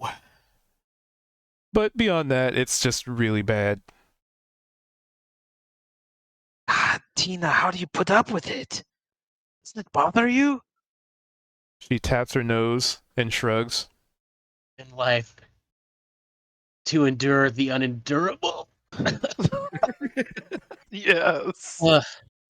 All right Jose, then, and I do my best to stride manfully into the tavern here. make way for nobility. As Kozik's walking in, but Zed's gonna be like, Kozik, it looks like some of your beard hairs might have turned gray. No. Kind of pull. I self-consciously kind of pull at the hairs, and I'm like, there's nothing to be done about it now. At least no one noble might be here to recognize me. So Kozik is the first one to walk in, I guess? Yeah. All right. Kozik, you take your first He's gonna steps. get robbed. Yeah, it's not like he just announced he's noble or anything to a shady tavern. So you walk Nothing in. to fear. Yeah, these are all trustable people. So you walk in, and there's, two piles of glass next to the door. Yeah. And inside, there's a chandelier in there, but it's like covered, so it doesn't really shed, full light, just kind of cast shadows and dim light. There's a couple of them in here. There's like wooden tables that look like, somebody probably hasn't taken the time to put any kind of finish or weather treating on them. Just, like somebody cut down a tree, chopped up the wood, didn't really sand it down or really put too much care into it, but it functions as a table. The chairs all seem just random. Like somebody went to various people's houses, took one chair, and then brought them into the tavern. There's no aesthetic in here that just falls in line with each other. Kind of like the most makeshift of makeshift, as one might put it. It's like my Dwarven Academy days here. Yeah. Like somebody throws out a couch and he's like, "Oh, fuck yeah, couch." Oh, And in brown. here, there's a decent size bar, and there's a few people sitting at it. Some people with cloaks, some people not. Mostly human, but you see some other creatures in there, like some kind of a hyena-headed creature. There's like a half orc here and there. Just varying degrees of people. And yeah, and Byron is a human. Just kind of, he is the most bland of bland human you've ever met. Like brown hair, brown eyes, like completely forgettable features. And yeah, that's what you see. Excuse me, are you Byron, perchance? Yep. One and only. Well, Byron, I understand that my acquaintance here may owe you some money, and I'd like to pay his tab. Which acquaintance? Chalk kind of puts Elrune's head and his own in through the door. Faster than lightning, he Right chucks here. a bottle at the door. You son of a bitch! Whoa! Chalk grabs it out of the air using deflect missiles. This guy paying his tab. Oh, I heard 10 gold was a figure that was shouted out by you. yep. Came here, drank his ass off, said I'll pay back later, came back again, said I'm good for it, said he has a big gig coming, came back later. You know what? Sometimes you just have to kick an asshole out your tavern. Hey, that's fair. Tough but fair, Mr. Byron. Do you want me to let him in now or Of no? course, the tab gets paid, then he might be considered able to be here.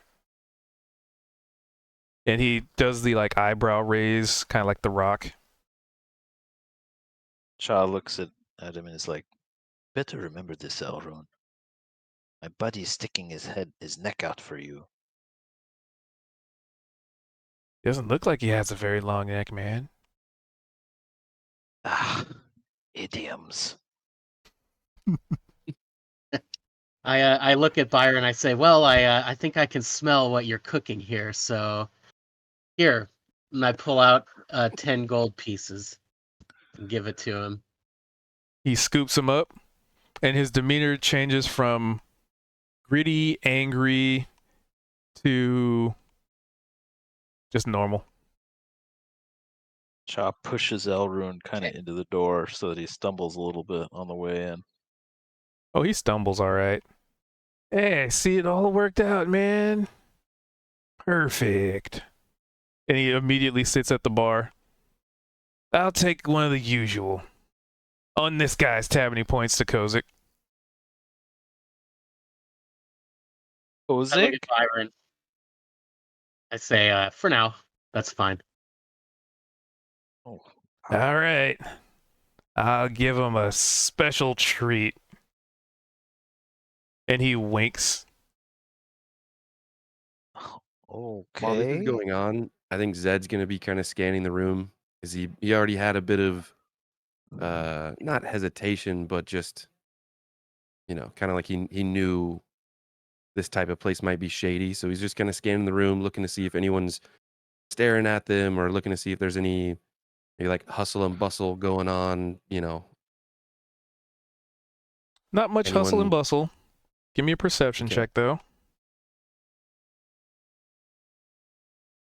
16. You notice 3 familiar figures. Oh, Familiar from where? Mr. Black and his 2 compatriots. Oh. Mr. Black. That was the goblin that was in the tavern at the Mimic Tavern in Grenstall. That was giving us. Whoa. That was the gnome and the, and his 2 an compatriots. It was a gnome. Yeah, there was a like a half orc and See through my notes. I want to say What not was like the a other one? A gnoll. A not like a hobgoblin? ward. Or... It was an orc and a Oh, there you gnoll. go. a knoll. Yes. So you recognize him as Mr. Fist, Mr. Grapple, and Mr. Black. Okay. So Zed's gonna kind of fix his eyes on them and not really stare, but definitely notice them and kind of keep his scan going and turn back to the bartender and he'll probably nudge Kozik and Cha and just mutter, there's a few fellas over there that we've run into before. Mr. Black and his cronies. And it's a bit, I don't know, it's a bit odd that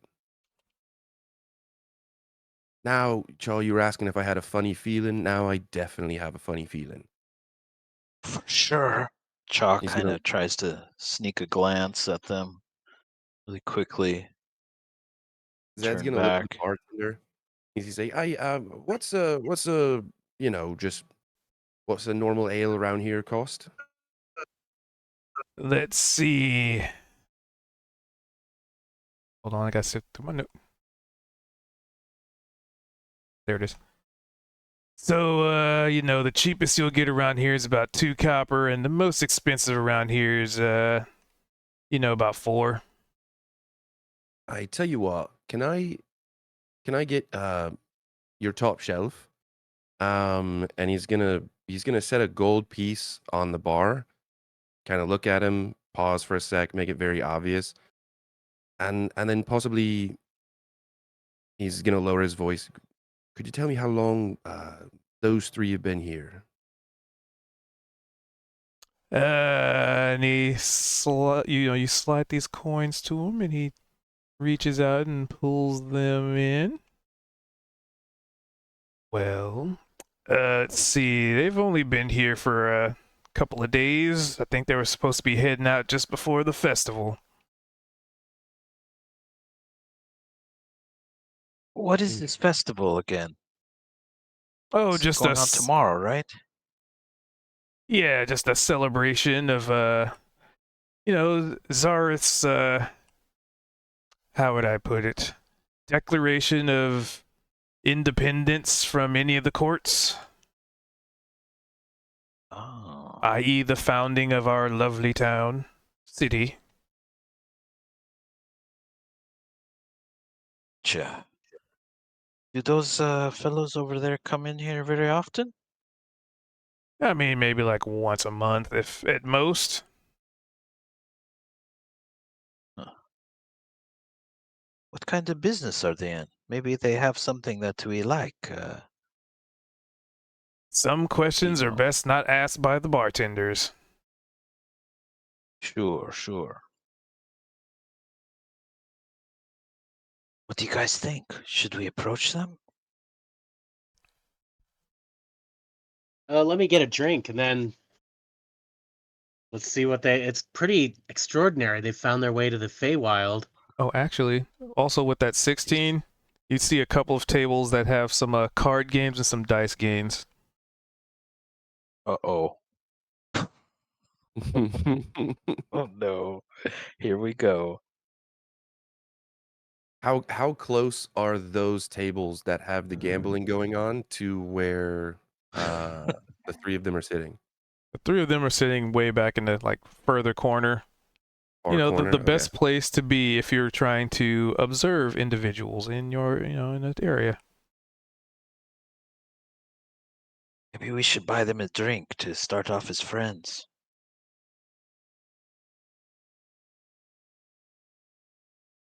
What I mean, out of character, what were our interactions with them? Like they were there at the fight, right? They When were at Cha had his the fight. they were at the bar, and when we first I Callbacks. don't went remember in, what their proposition was, though. Veldrin and Niavara went in and like sat in the corner because they didn't want to gather a bunch of attention. And then when we all met up at the table, we realized, or they mentioned to us, that this group of 3 people had been staring at them this whole time, and like almost, I guess, almost threateningly, or Zed took it as a threat. So as soon as he heard that, he walked over and confronted them, and they were kind of being snide. And so I remember Zed kind of being very bolsterous and like putting his hands Oh, on and the they were table and leaning gambling. in. And they might have been, but he You were started trying to join the to. game. Well, no, not it, that was a separate occasion. Zed was just Oh, basically okay. sticking up for them staring at us, and he was like, "Yeah, you got a problem." And he introduced himself, like he said, he said, like, "I'm Zed Thatcher. What's your name?" Trying to get something out of him, and he's like, "Oh, Thatcher," and he basically remembered my crew, and he was one of the people that very very early on was insinuating that my crew was dead, and it pissed me off. And so Oh. I was kind of like looking at them as enemies. I don't know that we had a direct interaction with them outside of they were around for the fight, and I think Niavara at one point was gonna try and like pickpocket one of them, but I don't know that we ever had like direct interaction as far as combat or anything. I think she did turn into one of the cronies at some point during I think that. you're right. Yeah, in the crowd. Yeah. Okay, gotcha. Zed definitely looks at them as bad news though. Probably for more personal Right. reasons than anything.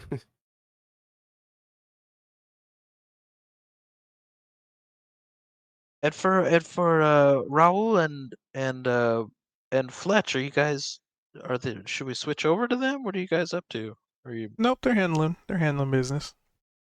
okay? They're doing stuff.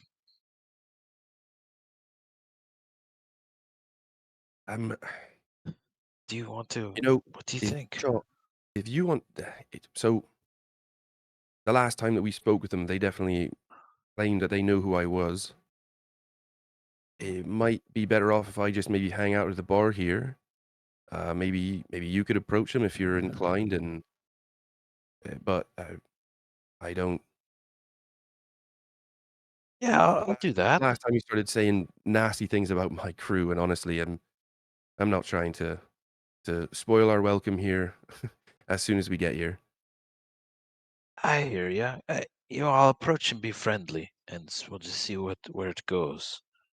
I'll keep an eye out, and you know, eh, you know what sort of look to give me if I need to walk over there. Let's say. For sure, I'll flash my eyes a deep dark purple. Zed'll nod, and he'll just kind of bring the glass up to his lips and take a big swig of it. Is it good? The drink that he got? Which one? You say you got the top shelf? Yeah. So, yeah, as he slides you the top shelf, because you guys did kind of have a conversation before asking what it is, because I have a list for beverages and I'm gonna use them. Damn it!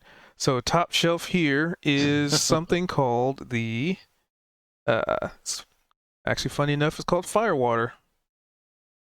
Perfect. Of course, flaming horrors. So there's basically two top shelf drinks: Firewater and Burning Love. I think Zed will probably start with the firewater at least. I'll All try a right. burning love. Why not? I haven't had to drink for quite a long time. One burning love for me too.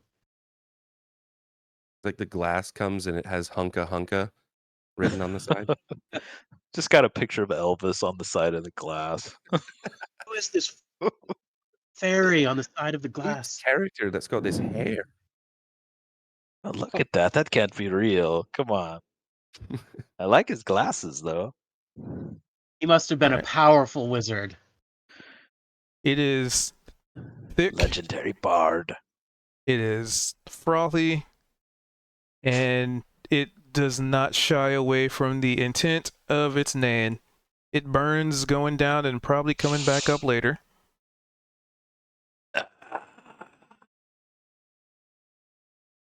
Burning Love is Is kind of the same thing, but it almost tastes like they tried to add some additional flavor to it. But you haven't tasted both of them. But they're essentially the same thing, but like somebody dropped some rosemary or something into the vat. I think there's some star anise in here or something. Wow. Hey, that's pretty good, barkeep. Cha is resistant to fire, being from the hells, so he's actually enjoying it. It's bringing back some horrifying but also nostalgic memories. And also, with everybody's passive perception, Elrune is gone. What? That little weirdo. I've got a bit of a Maybe feeling we'll- that his whole shtick of getting us here was just we pay his tab. Well, all things go around. Maybe it'll pay off in another way some other time. That was very kind of you, Kozik. I'm sure that we'll smell him before we see him next time. We'll be able to find him. You're right about that. Well, Byron, I'd like to order 3 burning loves for for those guys over there.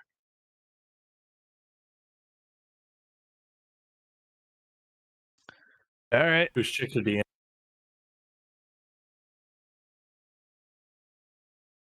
And then after they're dropped off, Cha's gonna walk over there, just kind of slowly. So, as you are starting to make your way towards Mr. Black, Zed, I'm just rolling with the 16. You definitely hear the jingling of coin at these other gambling tables as you actually see a stack of coins. Like one person's like, "Ha ha, gotcha," and he just like takes his whole arm. It's just a table of humans, and he just takes his whole arm and just scoops all of these coins, and you can just kind of hear the clatter of it just drop into his satchel.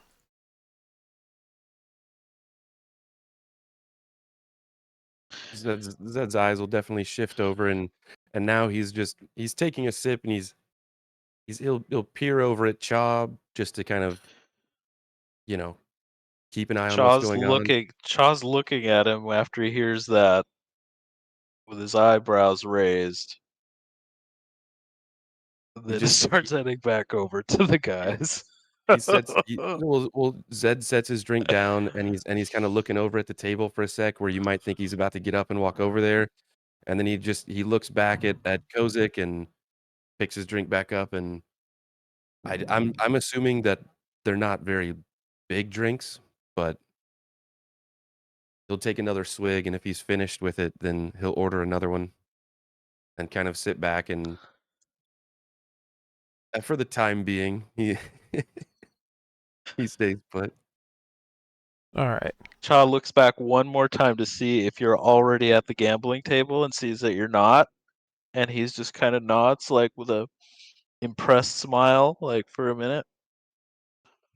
Kind of a De Niro face. He's kind of like, okay. All right. So, as you then begin goodbye. taking your steps towards Mr. Black's table, the double doors swing open again.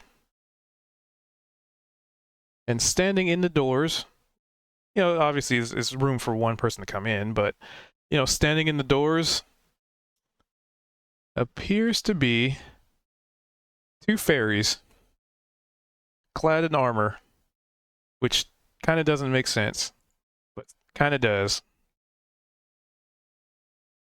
How big are they? They're like 2.5 feet tall. And they have like candy cane weapons at their sides. Candy cane. Okay. At this point, Zed is definitely And- focusing on them. And they He's still got his cup to his lips, and he might take another sip and just kind of peer over. just kind of look around, scanning the room. Todd definitely gives a double take before resuming his walk toward the guys. If you've seen these people, contact us immediately. And then they like flutter over to the wall and like nail some pictures to the wall.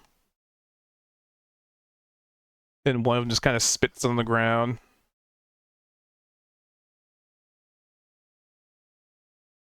And they Todd fly looks out. over at the From here? Todd looks over at Byron and is like, is that rude here to do that?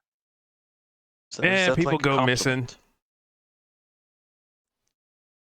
Ah, I mean, missing to like persons kind of spit thing. in your if you spit in somebody's establishment, is that like does that mean you like it or you don't like the establishment? And there's worse stuff just hit the floor. Okay. Can we see are the pictures big enough to where we can see them from here, or would we have to walk over there? You'd probably have to walk up to them because they're fairy sized. Good point. Cool. Right, Zed will probably nudge Kozik and just kind of nod over in that direction with like a bit of a confused look on his face. Okay. And he'll nod over to Byron and be like, I'll be right back. I'm just gonna see what the fuck that was about. Hey, Chase another Byron. twig. Byron, do you know those two soldiers? Who do they serve? Are those local guard? You know, just probably some hired investigators or something. You know, missing peoples. Wow.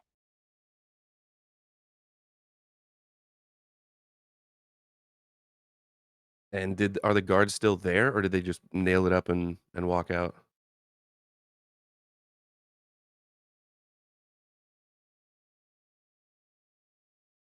One Took sec. off.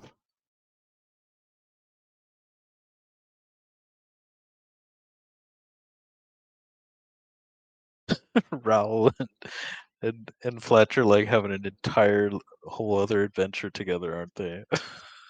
just They just probably scamming got the all crap these out of people everybody. gathered around to start building a fucking boat or something. Oh, they're gone. Did they say they were going back to Dale? Was that like I'm gonna with all need you to these make an people? insight check on that. Okay. You know what? Chad's gonna do it because he's remembering the message in the sky and being like, wait a minute, what's going on here? Okay, so 17. We're just okay. I'll address it. On a 17, it definitely felt almost like an advertisement, almost like buried treasure. X marks the spot. Dale, the city of wonders. Goodbye, guys. Opportunities in Dale. I hope nobody beats me to all this money that's there to be made. It feels very scammy. Pied Piper guess- kind of vibes. Do you know what I I mean? guess that's one way to start a trade with another town. Following along with my parchment, writing nifs. okay. Get your nifted So- me. Pied Piper. I could totally see Fletch being the Pied Piper. So 100%. wait, reading this and making sure. I swear, you guys in your last minute changes the plans and shit. Oh no, what happened? Sorry.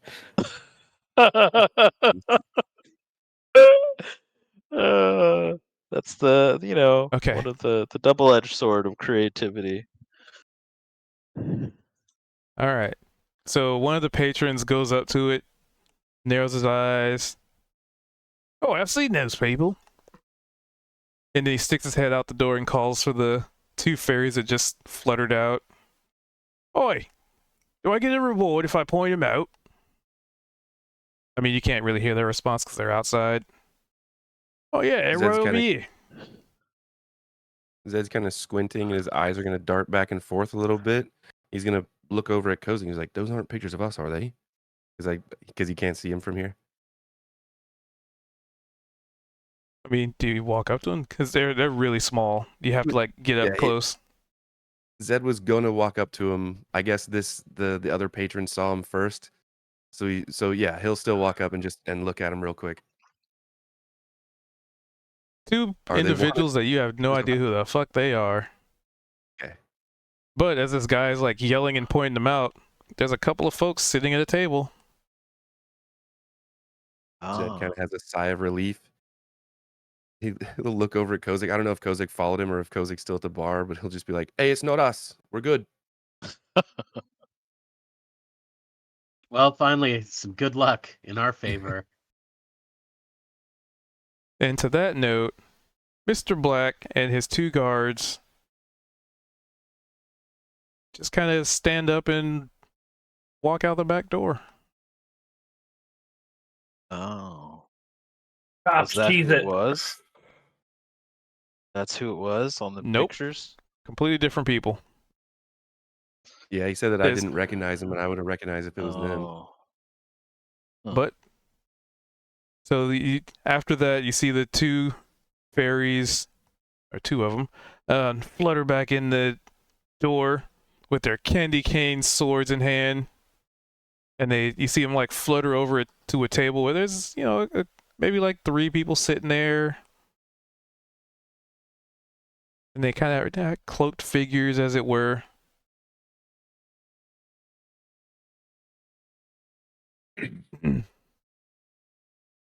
And let's see, where is it? Notes. I have some notes, but not these, because everybody wants to do something last minute and shit. God damn it!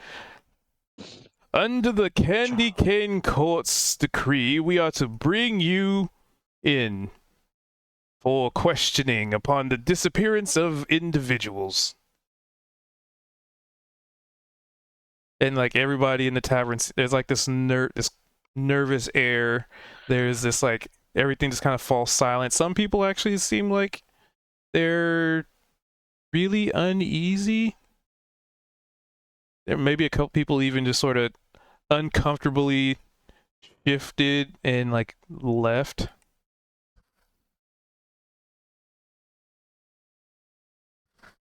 Zed's gonna again. He'll kind of lean into Cozy and he's like, "I've got a bad feeling about this." And honestly, those two are starting to remind me a bit about some old guard that used to give quite a lot of people trouble back where I came from.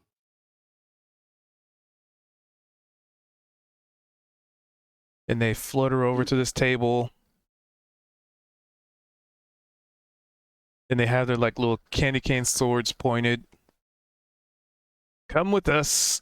If you don't struggle, don't worry. We're not going to hurt you, just to ask you a couple of questions. And at this table, it almost seems like there's just this lone figure that seems to have purposefully put like hid in the corner booth, right? Where it's like just the dimmest area, right? And it only looks like one dude, but he's like massive. Even though he's like cloaked and hiding every bit of his body, you can tell his shoulders are just like hilltops, right? It's very thick and rounded.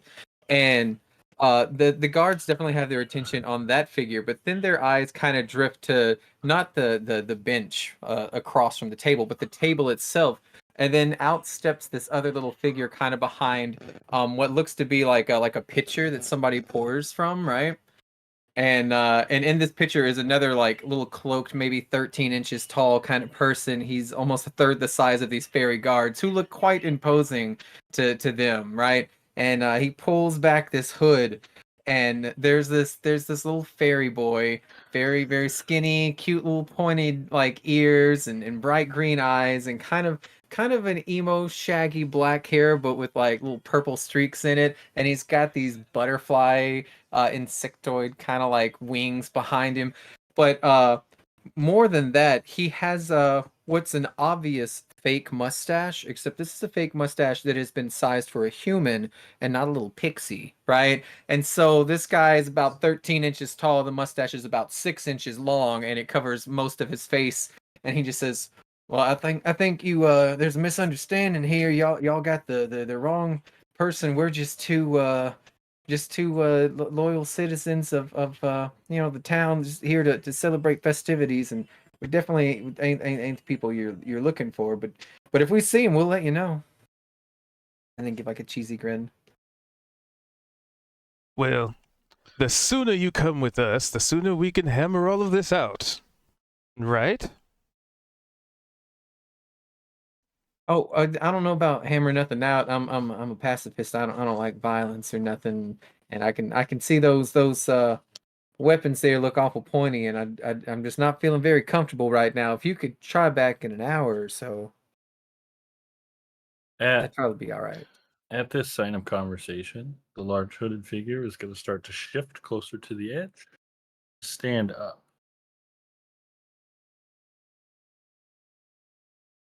Now, Shaw we takes a don't seat. need to no need to be starting no trouble around here, says the other one. We're not here to start nothing. All right, we're just here to ask some questions and figure some information out. There ain't nothing wrong here. We ain't here to start nothing. It don't need to be nothing. And he's kind of gripping his little, quite literal candy cane sword. And the person that was sitting at the table the table with you, just kind of disappeared. But there's an extra chair, next to you for some reason. Weird. At this time, I will turn around and I will drop the cloak and I will do sign language. Are we like? Is it obvious that the guards are They're kind of very like gripping their weapons, somewhat posturing? yeah. I don't know. What's your insight say about their body language? I'm teasing, sorry. Shaw's just gonna take a seat and watch this without making a move. I'm going to motion towards the pixie as we're talking, and I'm going to reach over and grab and pull him closer, and I'm going to grunt at the guard.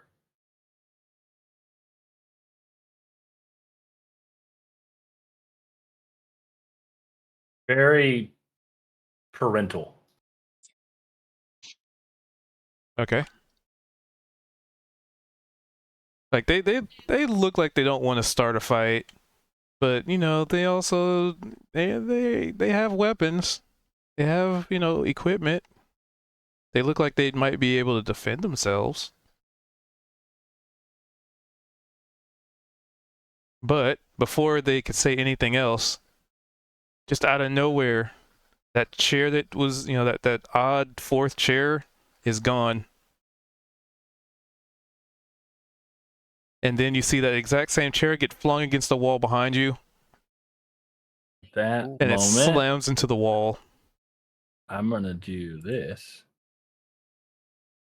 And I'm going to flip the table up into the guards. And I'm going to turn and push the fairy. Like, run. And then I'm going to charge at him and push the table into him as if I'm trying to push them towards the wall away from me.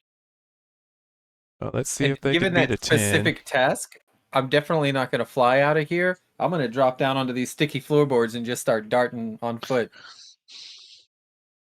All right, so they duck out of the way, because maybe you underestimated the weight distribution of this table, but you still, the chair slams into the wall, and then some of the patrons, there's like this big wicked grin on their faces, and some of them some shrug well, chair got tossed, them's the rules. And then there's this everybody like points to a random person and they just start swinging. It just instantly turns into a full-fledged like bar fight. You hear the Ramones start playing in the background, and somebody yells, "Somebody hit someone!" Meanwhile, these two individuals just like dart out in the ensuing chaos. Like, the party could act before it breaks out, but there's like maybe 6 to 10 seconds of figuring out what you want to do before, in the first effective round. Then, chair hits the wall. People start looking at each other. There's these grins like, "Hey, you want to fight?" "Yeah, I want to fight." "Why?" "I don't know. Somebody threw a chair, hit the wall. That's the rules." And so you could decide what you want to do before fighting breaks out, but you know that it's about to be a brawl, and people are into it. Like it's almost like how would I describe it? It's almost like an event for these people. As I'm running away, can I, see the fairy running, and I'm going to drop down to all fours, and I'm going to start running, and as I run past, scoop him up and throw him on my back. We'll paint it a little bit, the picture. Like in this running, I want you to imagine camera zooms in, right, to the pixie-sized perspective, right? And it looks like freaking Sonic the Hedgehog almost, right? Except I'm doing like that Naruto run, right? I'm gonna have my arms like all the way back, right? But I'm doing like flips and stuff over like beer bottles and shoes and stuff, and I'm just zipping, and there's lots of acrobatics going around. Knowing all this is completely unnecessary because I do have wings, and it just looks very acrobatic and cinematic. And then like you zoom the camera like back out, and you realize I've only moved like 6 feet, right? And then this gorilla just scoops me up. And so, yeah, at this point, you would have noticed Nice. a like 6'4" gorilla that has little inserts of like metallic on the sides of their head, and like what would appear like goggles or glasses are wrapped around the front of them. And you notice that they're not per se, natural. Like their chest is made out of metal. All right, I'm gonna show the images. One sec. Warforged gorilla.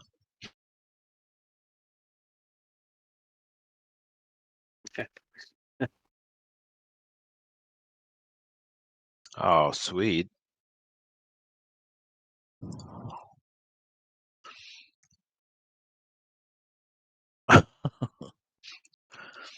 He's a little cutie patootie. A Kusi Patootie. Nice. So what's the party want to do in this effective 2 rounds before shit goes crazy?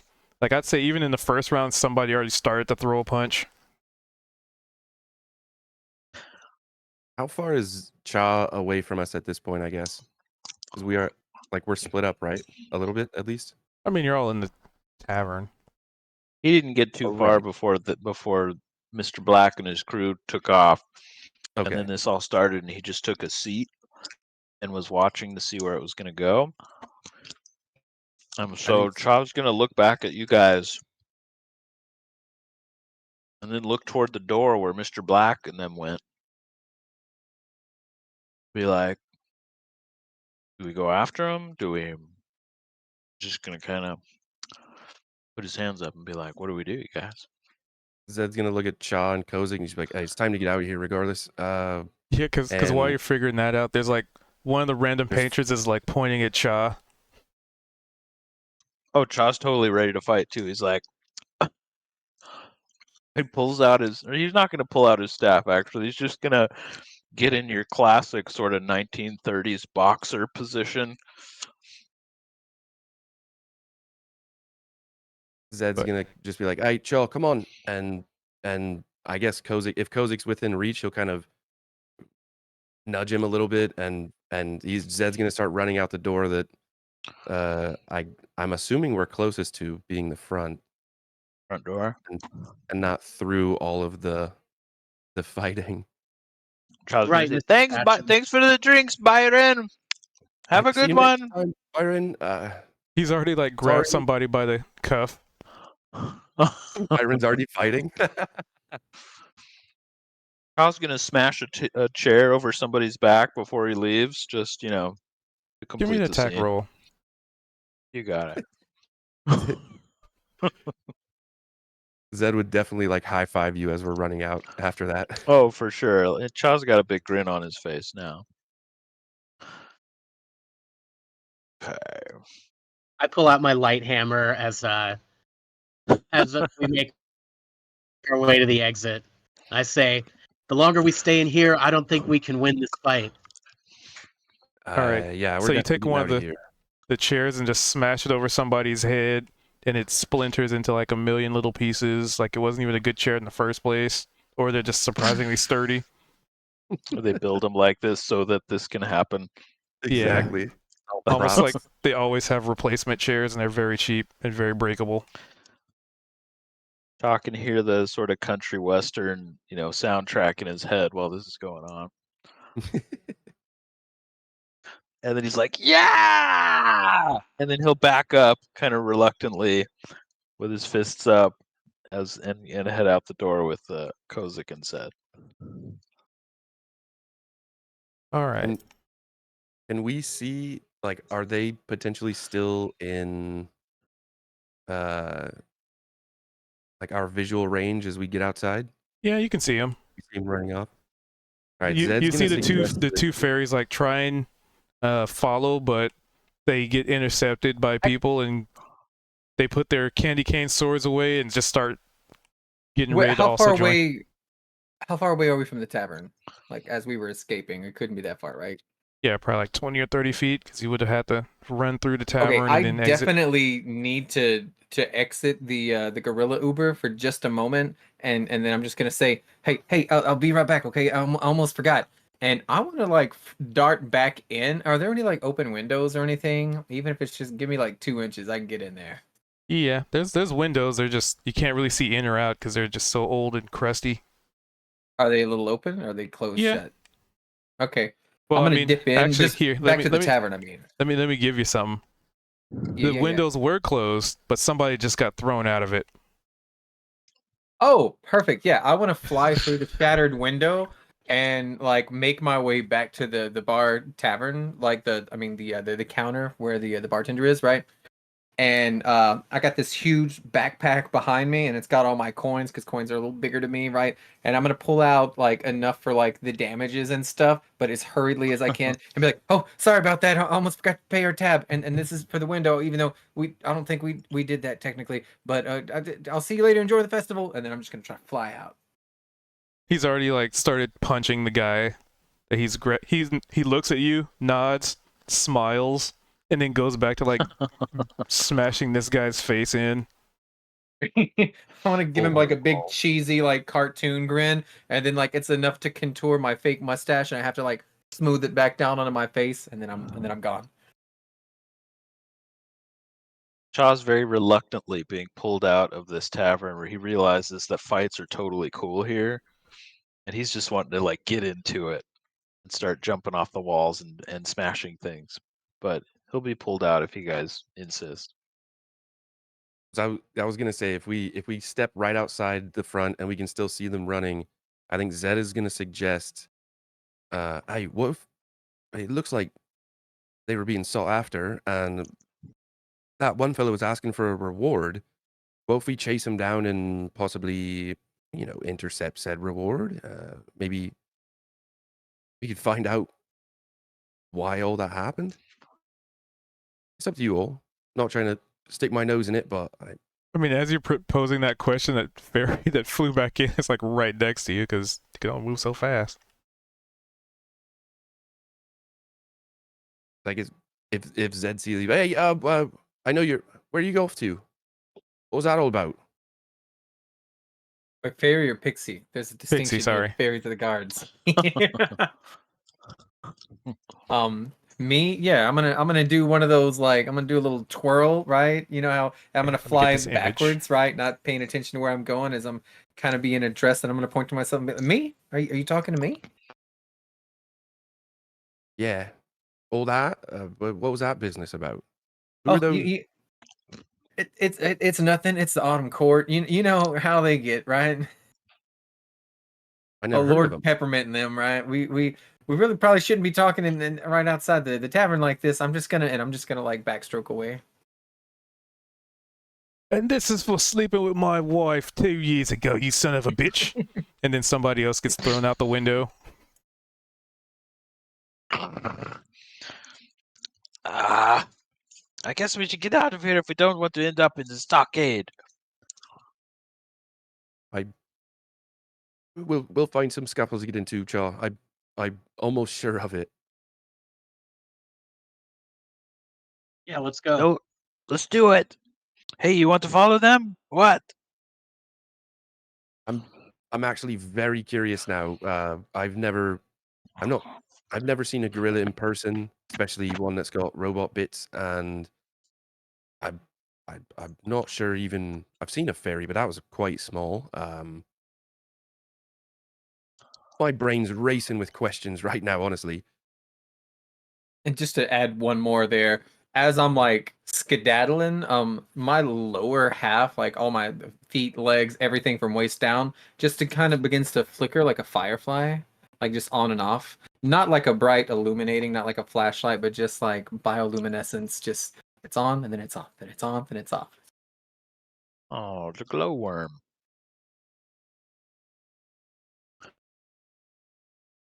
Tinkerbell. Child's like, all right then. I guess we'll follow them.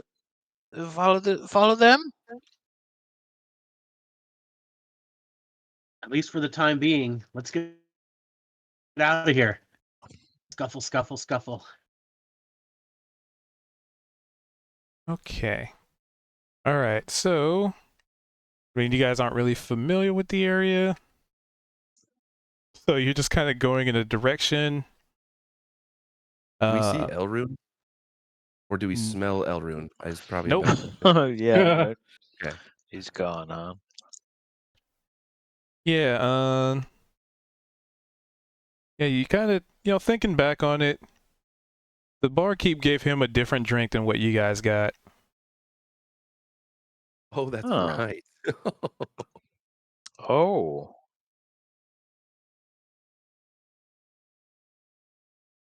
I believe, Hmm. you know what, for shits and giggles, I'll say you saw it because I think this is hilarious, and for people who will understand the context, it was a beverage called the Wormhole Special.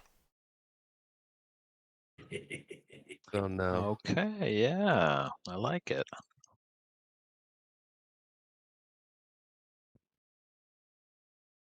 Oh man, what should we do? Raoul and Fletcher out there. They don't know where we are. How are we gonna find them again? Well, Weren't they going back to Dale? you told me that they were going to Dale from the cloudy stuff, right? Oh, that's right, but I didn't know if that was bullshit or not. You know, Fletch. It's Eh, 50-50 at this point. 50. Yeah. We're either going to find him at the gate or I would assume then Dale, but I hope They Neovar cost- is enjoying her shopping.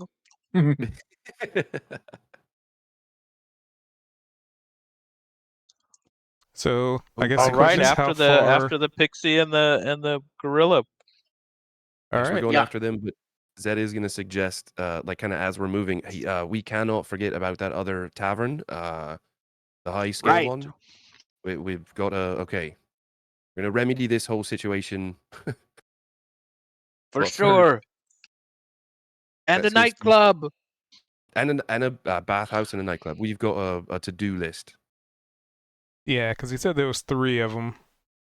And you guys kind of latched on to the idea of the high end, and then there's the missing no, which is, he didn't really describe that one much. Oh yeah, what were the names again? The missing no. Yep. There's the flaming And horse, then, the missing no, And for what was those the who would other get one? that reference, and the brain fart, the lofty highborn. Very bad. There it is. Lofty highborn.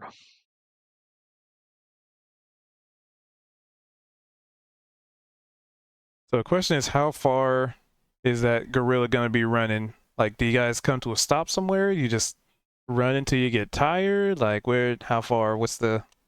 I want to dip into the market, and I'm going to run and jump and swing through stalls and knock them over behind me. Ah, my Oh, wow. cabbages! I got that reference. I'm just gonna be riding at this point and just like calling behind. No, we'll come back and pay for those. I promise. And then as we're running, I want to run into a crowded area and then slowly like come to a stop and then stand up, flip the hood back up, and then start walking on two legs to blend into the crowd. Which, funny enough, with all the strange creatures and, I mean, oh look, another dinosaur.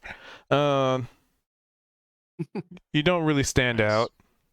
I mean, maybe the mechanical bits, but there's a lot more awkward and exotic things.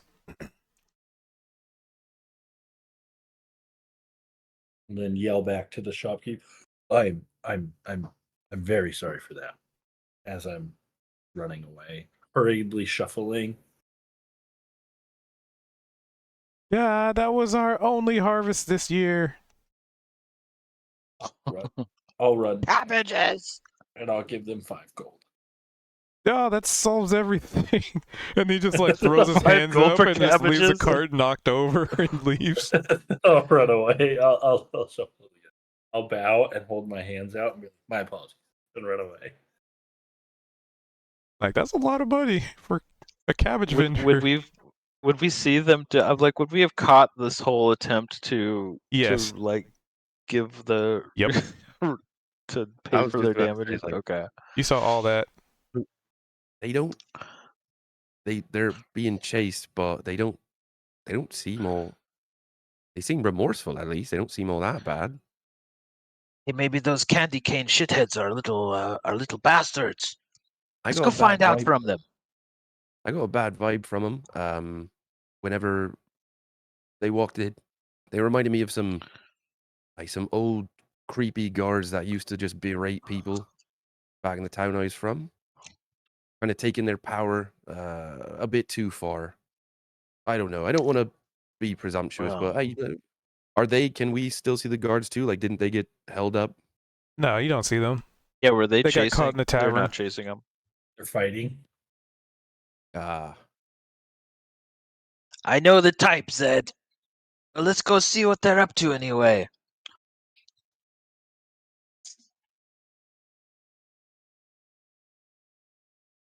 All right. I mean, you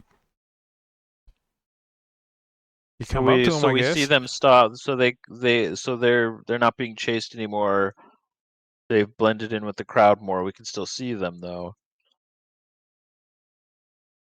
Yep. I'd say it's hard to miss us. It is, even with the cloaks. These are two particularly silhouetted individuals, right? And one of them glows a little bit. And so as long as you're kind of keeping a focus on it, you could track them down. And the fairies definitely would have been able to just fly like 5 feet in the air and be like, there they are, get them. If they hadn't been occupied with the bar fight, there's no doubt they would have caught up to us. Nice. Okay. So it would have been like a pool sprint, swinging through the things, and then as soon as they hit a crowded area, went back to a very casual, don't look at me walk. As if that whole scene hadn't just happened. Yep. So Zed'll he'll nod to Chime like like I said, I've got a lot of questions. Cha's going to like kind of lean down as if he's tying his shoes, even though he has boots with no shoes, and put his hood over his head and cast disguise self, and transform himself into a kind of a human, just a regular human female,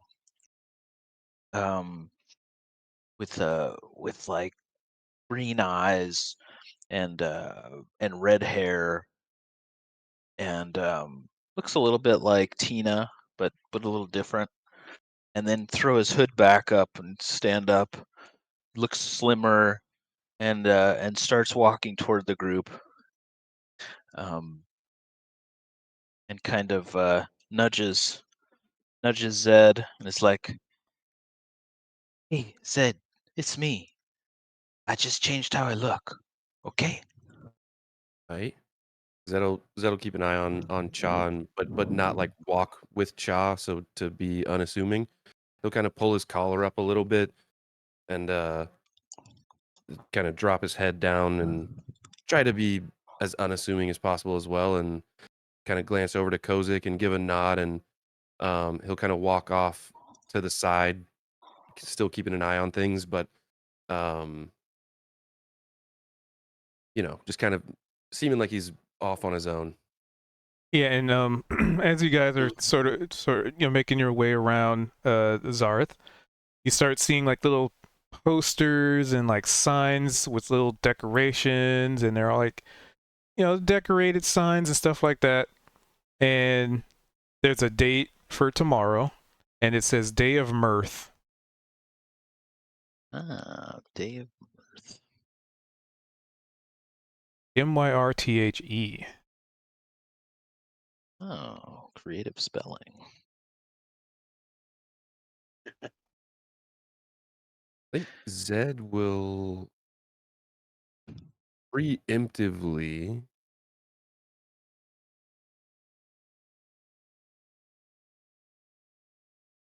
cast Mage Hand.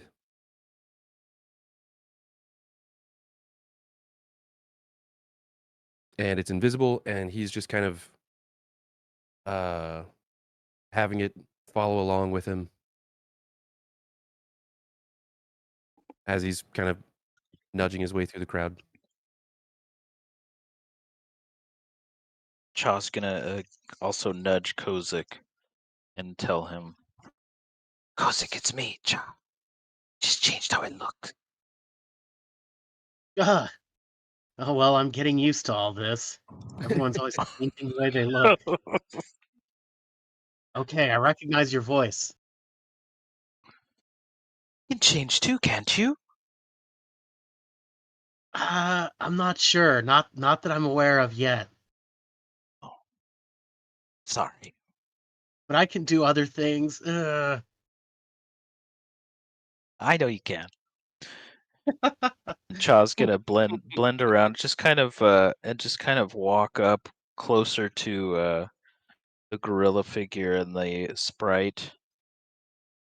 Does Cha And just know? take Zed's lead. Does Cha know Fey signing language by chance? I don't think he would. No.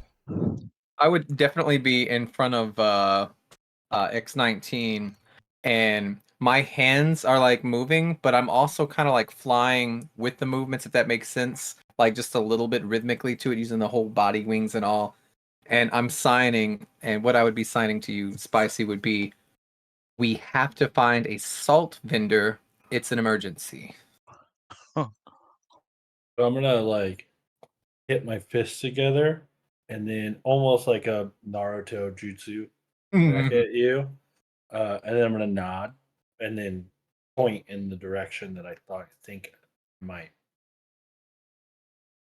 All right, I'm gonna fly back on top of like your head, and I'm gonna grab a tuft in each hand. Just say, "All right, lead the way." As y'all are starting to kind of move off in a direction, I guess X19, you feel a tap on your shoulder. Very abruptly turn around and reach up and put my hand towards the pixie. You don't see anything, except for you see Zed a few paces away, like definitely intentionally out of reach, peer up at you and lock eyes with you, and kind of he'll shift his head a little bit and have a almost like squint his eyelids a bit with the a kind of a questioning look, almost trying to mentally project like, what are you up to? And he'll kind of slowly take a step forward and gauge what he's going to do next based on your reaction. Do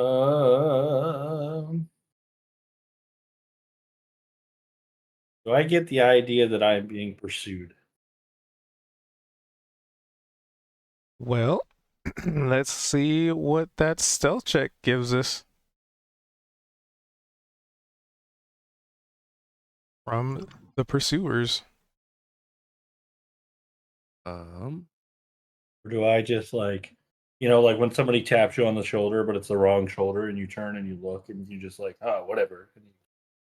Which one of those do I don't think Cha would be trying to stealth. I think that he's following Zed's lead to make some contact with them. So Cha in this new form is going to be kind of hanging back, also gazing at them a little bit, and just going along with So Zed's that's fine. lead. yeah, I feel like Zed was would be intentionally trying to be seen and noticed to get their attention, but he used his mage hand to tap him on the shoulder because he didn't want this gorilla to turn around and break him in half. And so, Well- so it was, more or less just kind of, am I cool to approach?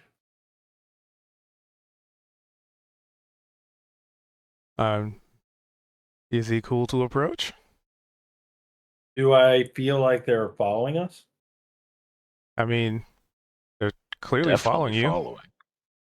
Then I am going to turn and very calmly and sternly, semi loudly, as I have my hand towards Rain, I'm going to yell, I won't let you hurt the boy.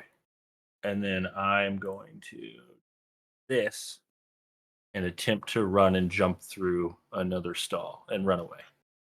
Whoa, Oh. whoa, With whoa, it. whoa, whoa, whoa, whoa, whoa. But with an 8, you definitely slip on some cabbages.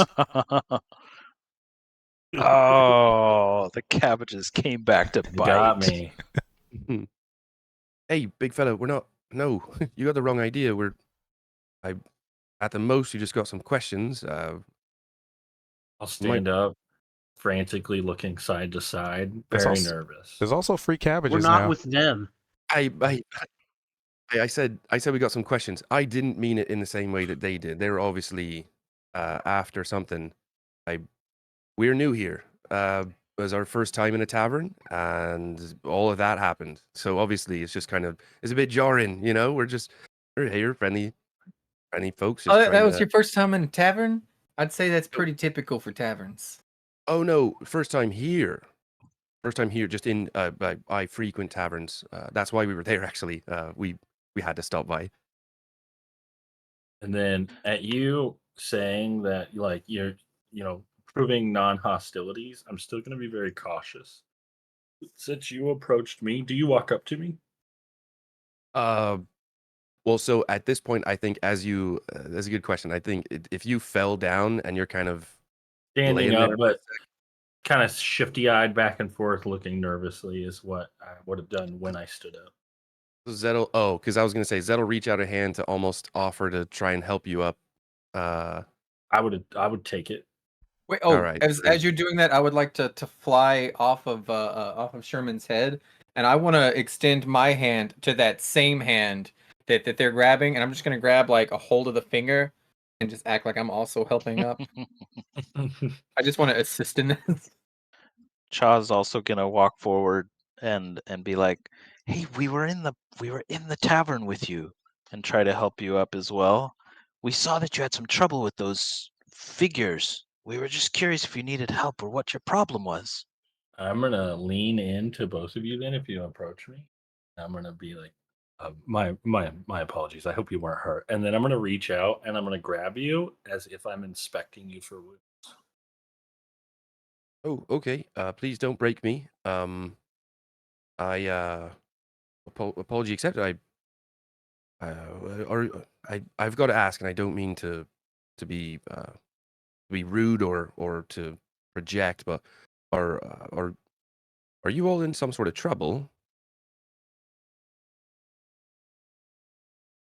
Like Um, given those fellas. I'm gonna sign to Rain Mhm. and be like, "What do you say?" I'm gonna sign back. Should we mention the salt? Yes. This whole time I wanna like float very slowly. I wanna orbit in a figure 8 between Zed's head and Shaw's head and just loop-de-loop around them. Just kind of giving them like a inspection, same thing that that Sherman's doing, except I'm like a hands-off approach, and I'm just kind of more of a I'd say it's more of a curiosity, not a medical check, just kind of like head tilted to the side, almost like you're just seeing something new, right? And say, actually, we really need to get our hands on some salt. If any of y'all got any, maybe. Is Is that hard to come by here? I don't reckon. I just. I guess you saw what happened in the tavern. I didn't think I needed to explain no further. As you guys are having this conversation, and as I would like, almost like inspecting you, but not like being intrusive, just like kind of making sure that you didn't get hit when I threw a chair or threw a table. I'm gonna stop at. Oh, Chaw, you look like a human, right? Correct. Okay. I'm gonna stop at you, and I guess I would have to see if I notice the spell. Correct? Yes, if you you roll an intelligence check, and you'd have to beat, I believe, a 13. Investigation, maybe. Yeah. Would that be? It just So says you cast intelligence. which one was it? It was Disguise disguise self. So none of the So- clothing or any of that is actually false. It would only be in the face and the hands, basically. The So head and the hands. Yeah, if he's inspecting it, that's one thing. But if he tries to like touch you or anything, then it's clearly because it specifically says. Because I wouldn't be looking for anything, but I'm looking to see if you were, okay. And I guess I was like, touching around at you. Yeah, because it says objects pass through. Yeah, anyone who touches it would feel nothing and feel basically, it's an illusion. I feel like they'd have to touch my face and feel the horns to really get any difference, because the clothing, none of that is actually disguised. It's only the hands and the head. Which I wouldn't have touched your face. That's rude. So Yeah. Okay. But yeah, y'all saw what happened there in the tavern of the fiery horses, right? And I mean that's why we're desperate for salt. Wait, I'm not following. Is that what they wanted you for? Did you What? steal salt or something?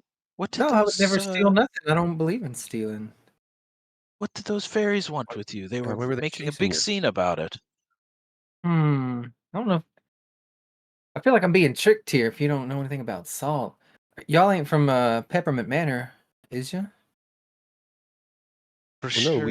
I know what salt is. I just, as far as the current application, I Oh, just you don't. didn't see what happened. Okay, yeah, no, when they confronted us, my buddy Shermanity here, he and it's like an obvious lie.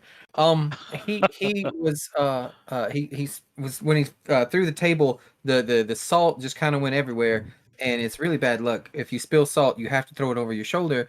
And I don't want to go all the way back because I done went back once to pay for our drinks because I'd almost forgotten. And I think it would be dumb of me to go back 2 times because what if those bullies, I mean, you saw how big they were, if they were there trying to wrangle me, So I thought if we could just find like a salt vendor, then I could buy a little bit, throw it over our shoulders, and then we're good to go. Wait a minute, thinking of that, Sherman, you see how many of them there are? There's 3 of you, right? Yep. Good things come in 3. Everything happens in 3, Sherman. I didn't, Manatee. I told you about that. Insight check. Also, Okay, Sherman, you recall that you do have that particular rack of spices. Which is what I was rolling the stealth for, to see if I can subtly pull it out and pull some salt out of it. Oh, interesting. Not subtle at all. Not subtle at all. I have a handful of salt and very obviously look off to the side and fling it over my shoulder real quick. There's a fucking gorilla-sized handful of salt. Just Yeah. All right. covered Whoosh. behind you. Ah, my eyes! Oh, it burns. 7 As a inside on a random 2 person yells out because salt just got flung into them. You definitely know that the gorilla's name is not Manatee. However, Yeah. everything else was factual. Okay. You would see, Sean.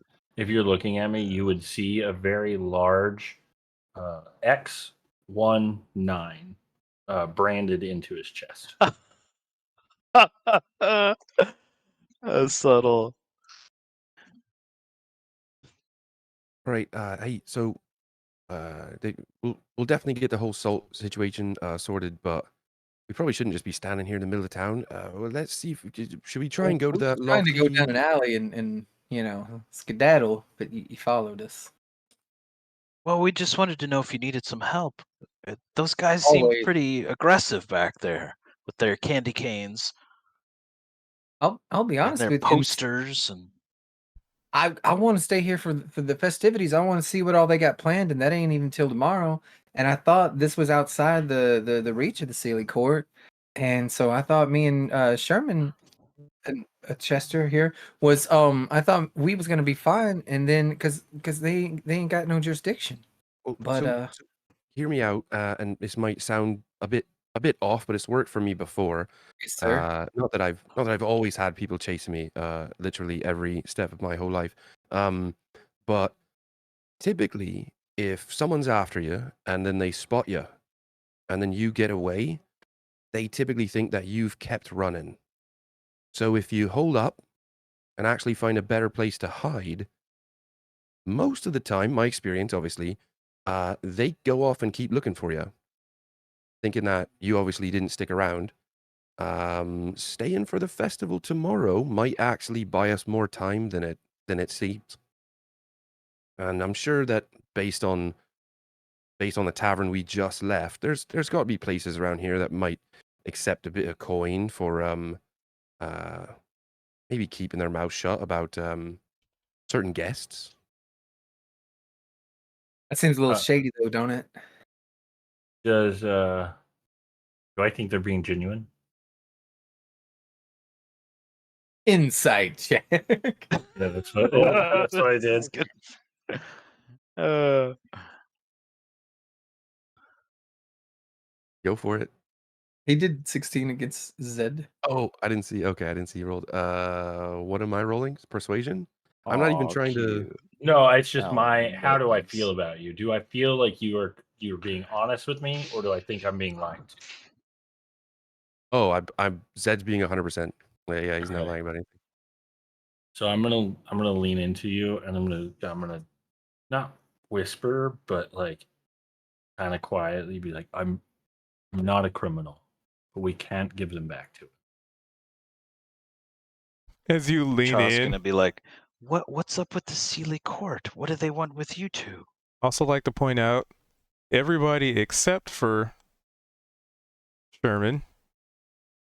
You notice a skeletal cat standing on his head, and Alan standing on top of that with his finger pointed to the sky Yeah. in a heroic pose as the sun gleams upon this heroic duo.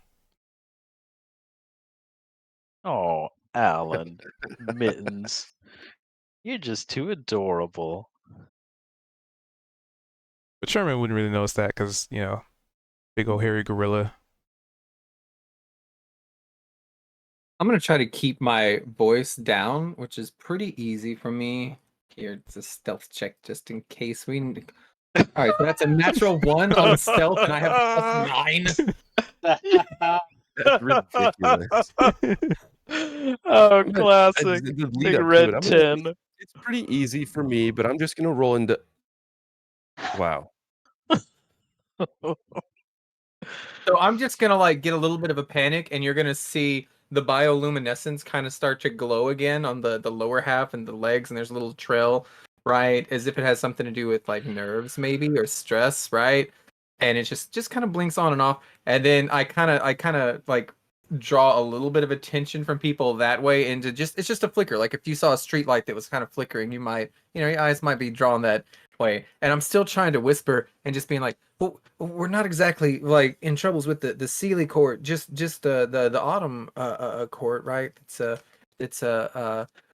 You know, with the how they are with Lord Peppermint and all that, and we're kind of like, we're not criminals, and I'm not even wanted. I'm a missing person. It's very different and a little bit cooler, if I say so myself. It's only Sherman who's wanted, but he ain't no criminal. Well, wait, did they what? Did they capture you and you escaped? It's Part of that's sounding a true. bit like You're trying to get away? they're after you. Yes, ma'am. We're trying to get away. And Sherman too? Sherman helped me get away,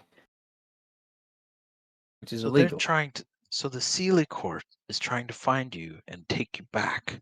I You don't mean, want to go back. I definitely don't want to go back. And it's not necessarily the whole Sealy court, you know, it's just a little aspect of them, like a little side branch. It ain't like the ARC phase down here looking for me. She probably don't even know my name. But I'd rather not be found if I could help it. And that's why we thought, well, the court don't rule here. So this is the best town you can go to.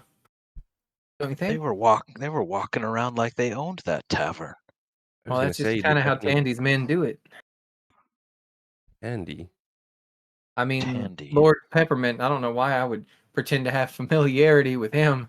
At the name mention, I'll furrow my brow and get a little frustrated. Okay, that seems like another name that we might not want to mention. Definitely gonna blush and We've flicker. come across a few of those.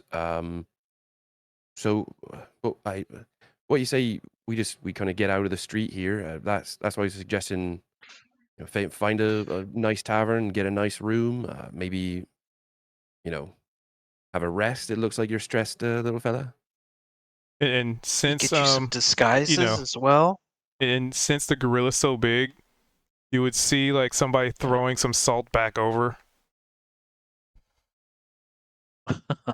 The salt. Is the salt just a cover story, you guys? What? No, that's an actual thing. You not know that if you spill salt, you do have to throw it over your shoulder. Like I thought everybody knew that. Just like you can't enter a room unless you go with your left foot first. Always lead with your left. It's easy to remember because they both start with L. I have heard the salt thing actually. Uh-huh. As So as Kozik is Child's gonna sitting pick here, up some of the salt that's been thrown around and just throw it over his shoulder. Yeah, what was that, Kozik? as Kozik is kind of listening to this exchange and trying to kind of judge who's friend and who's foe. His hand kind of goes to his belt, and he feels, he's like, oh, and there's that kind of mysterious banana is tucked into his belt like a dragoon, and he kind of picks it out and looks at it, and then looks up at Sherman Oh my and god! looks at the banana again. Oh no! Says, "Excuse me, Oh no! Mr.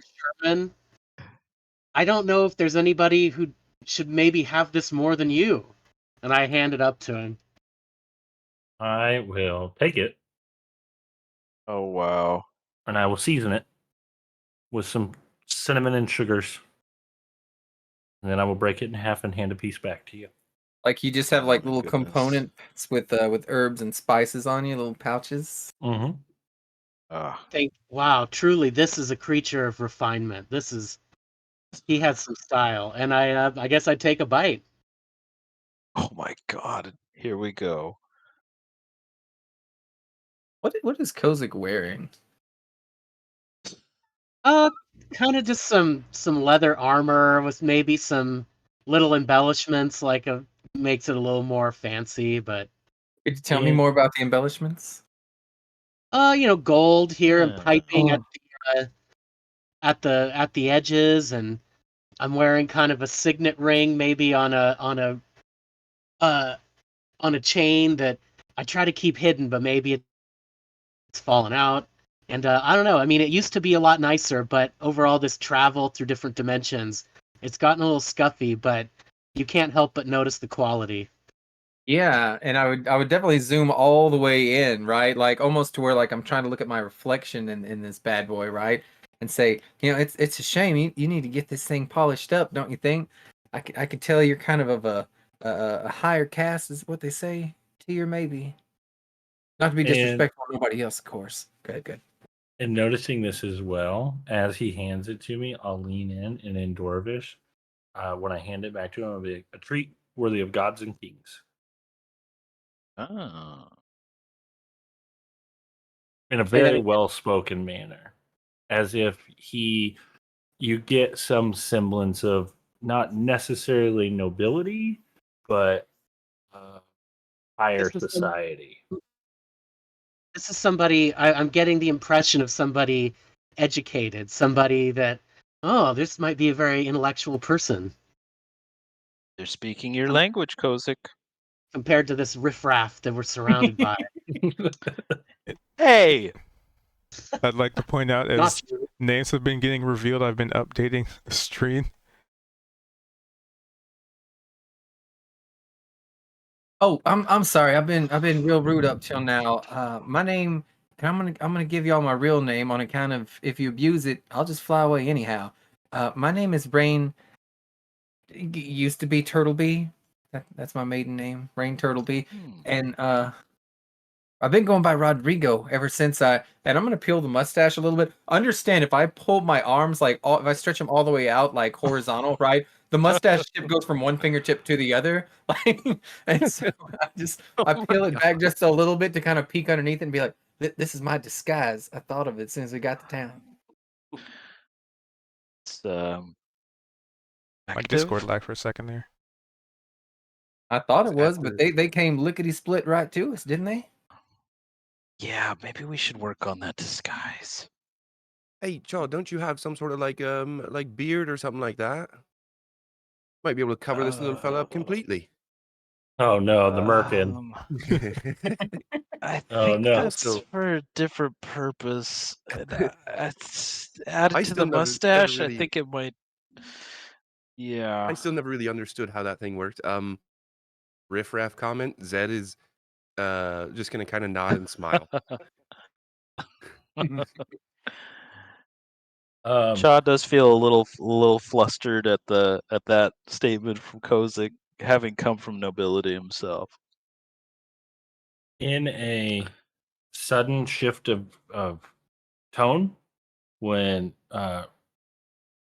Rodrigo gives his alias, the gorilla is gonna look down at the X19, X19 in his chest, and he's gonna look really, really, really sad. He's gonna dig his fingers into it, like aggressively, and he's gonna look at you and be like, Sherman. Really direct. Got it. I am Sir Kozik Deepshaft, a dwarf, and it's my pleasure to meet you. That's a wonderful name. Sounds real regal. Oh, you Well, you flatter me. I'm just an adventurer, like these guys. I bet that's a To laugh be- of excitement, ain't it? Recently, yeah. It is. Seeing the world, going wherever you want. Would you like to join us? I mean, you don't know me from Adam, but I mean, I definitely would but me and Sherman's the team. This is my best friend in the whole world. Well, it seems like you're on the run, and everybody needs friends. We're on the run, but not in such a bad way. I don't want y'all to think that we're bad people or nothing. We're far from it, I promise. Okay.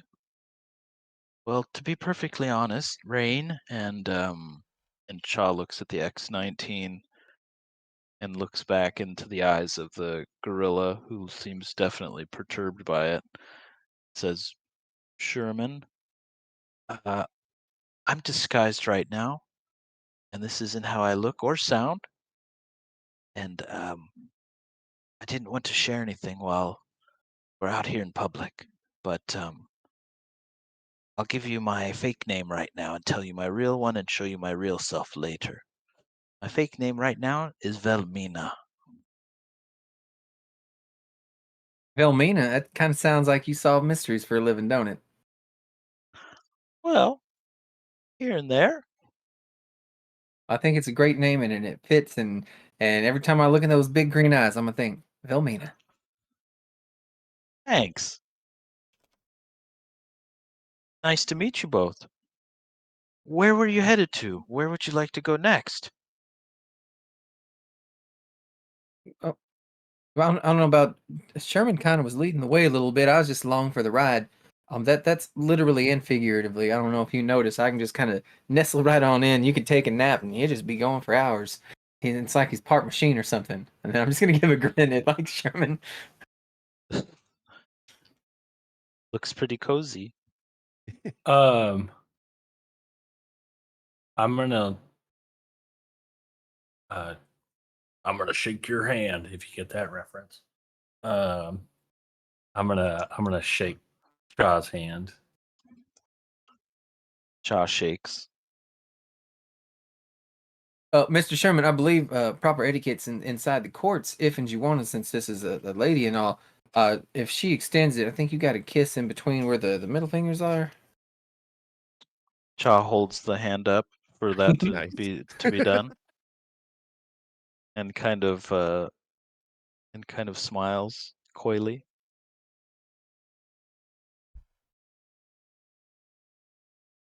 Of course, that could just be a Faye thing. I don't want to put you on the spot. No, I love local traditions. Go for it. Sherman.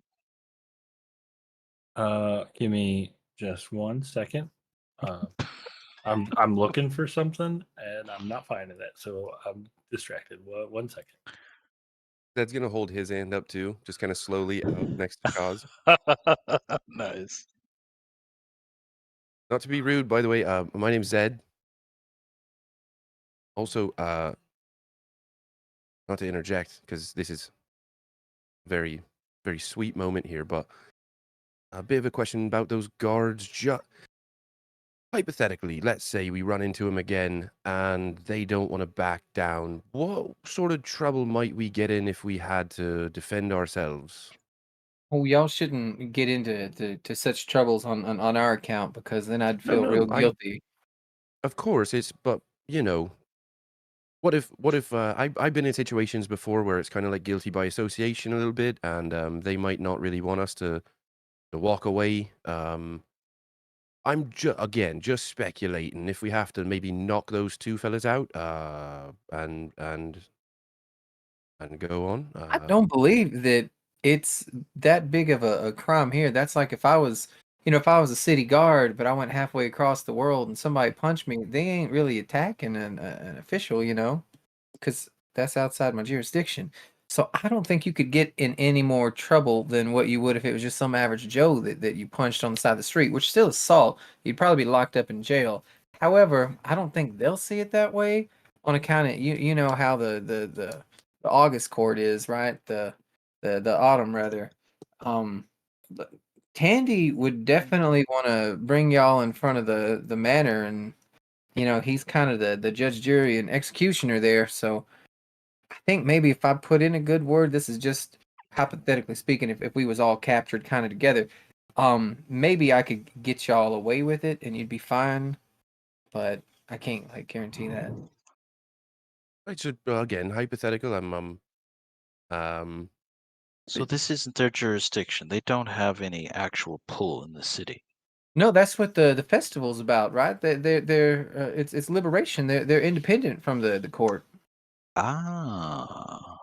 Okay. this might be actually an ideal place to be for right now. Then Well, you'd think that, but the courts don't always see it that way. They're looking for somebody who's missing, and so they're going to go find them.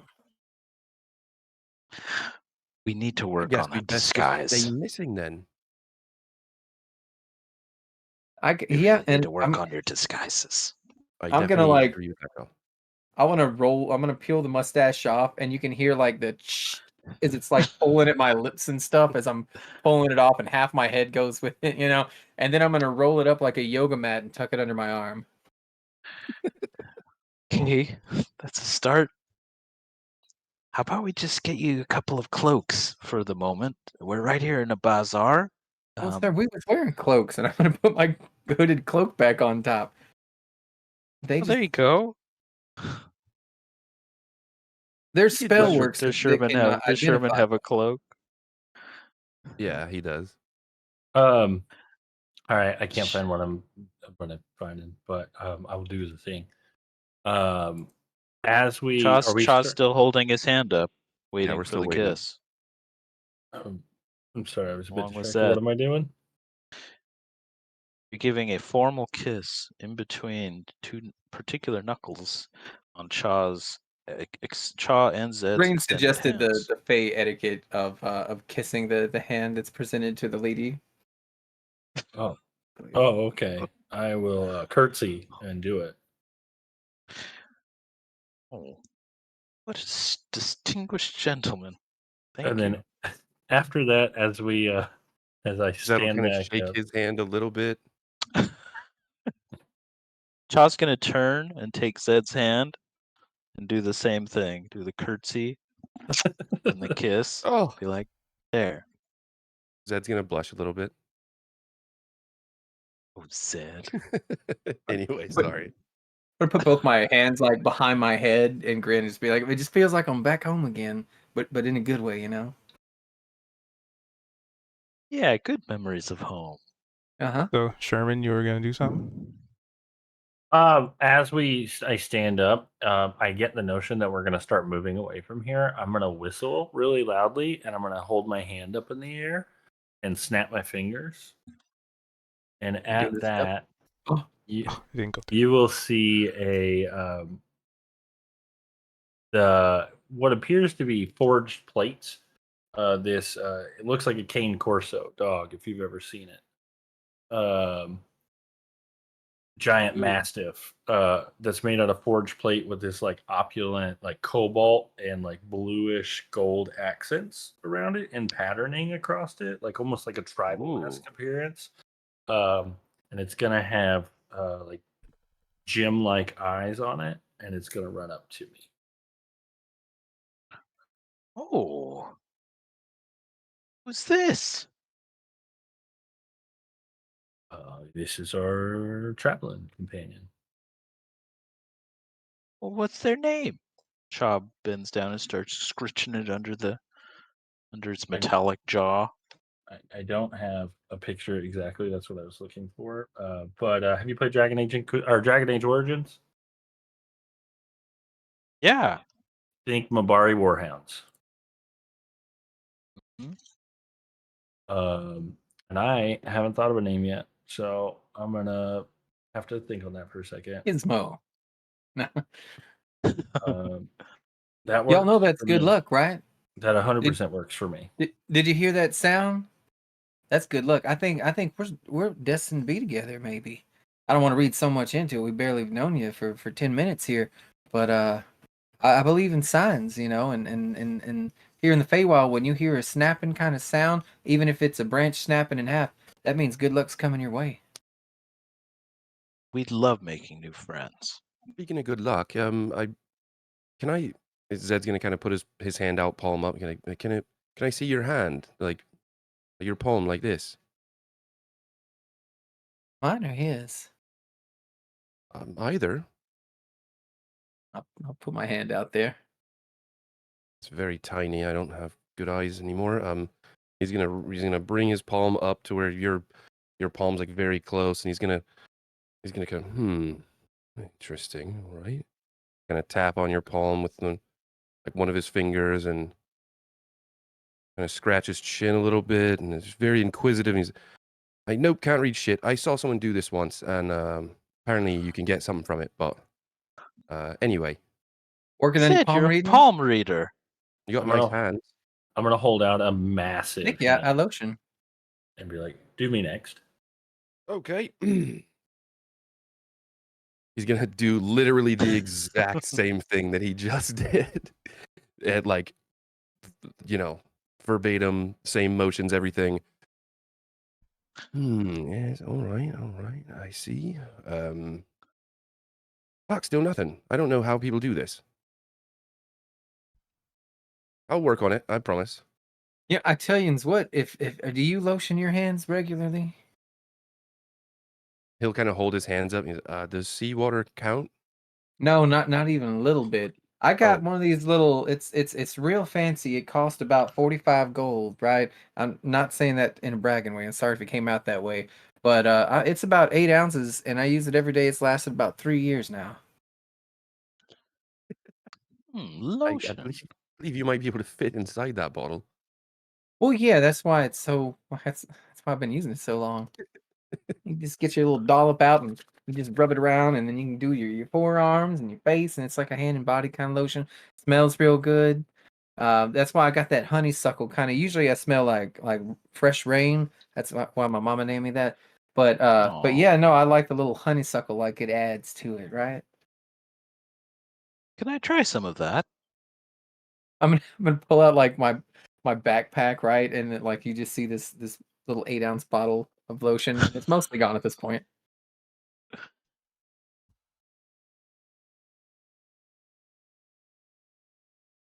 Like I Chop hold it up, rubs yeah. it all over his. Yeah, it's like Oh, you're kind of rub it on using his hands. a lot of it there, ain't you?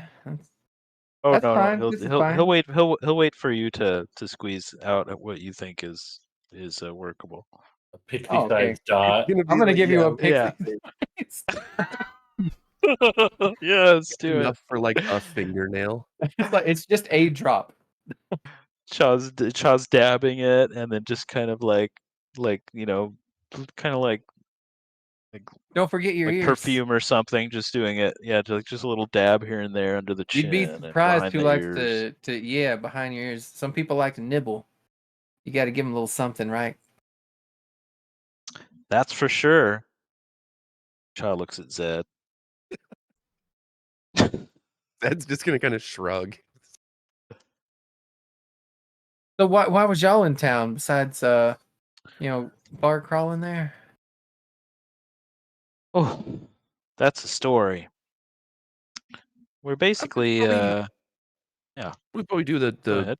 the short version for now, and we can explain more later. Obviously, we are standing in the middle of a very busy bazaar here, and And there's maybe we definitely walk and talk. a couple of coaches that at this point have gone by you.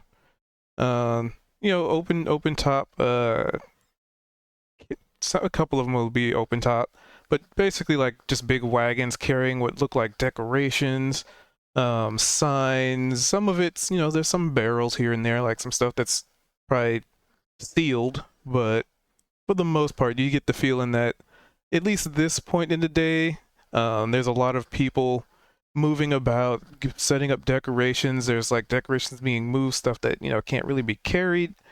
There's a lot of activity even right now at this point. Probably the sun has gone down enough that you can tell that it's getting a bit late, and you guys have been traveling a good bit. Well, some of you more than others. How about we hit the lofty highborn and then try to find a room somewhere, you guys? And then we can enjoy this festival tomorrow. I love the sound of that. Honestly, I might be able to coerce the tavern keeper there to not make any mention of his astound guest, so to speak. That's a good idea.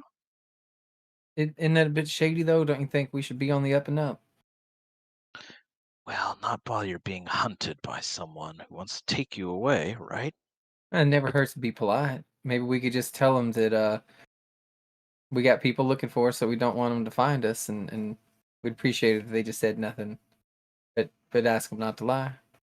I'll Well, pull my They cloak might to the they side. might turn you in if you do that for some kind of a reward, I possibly. feel like we would definitely, even if they did that, right? We did the best of our ability to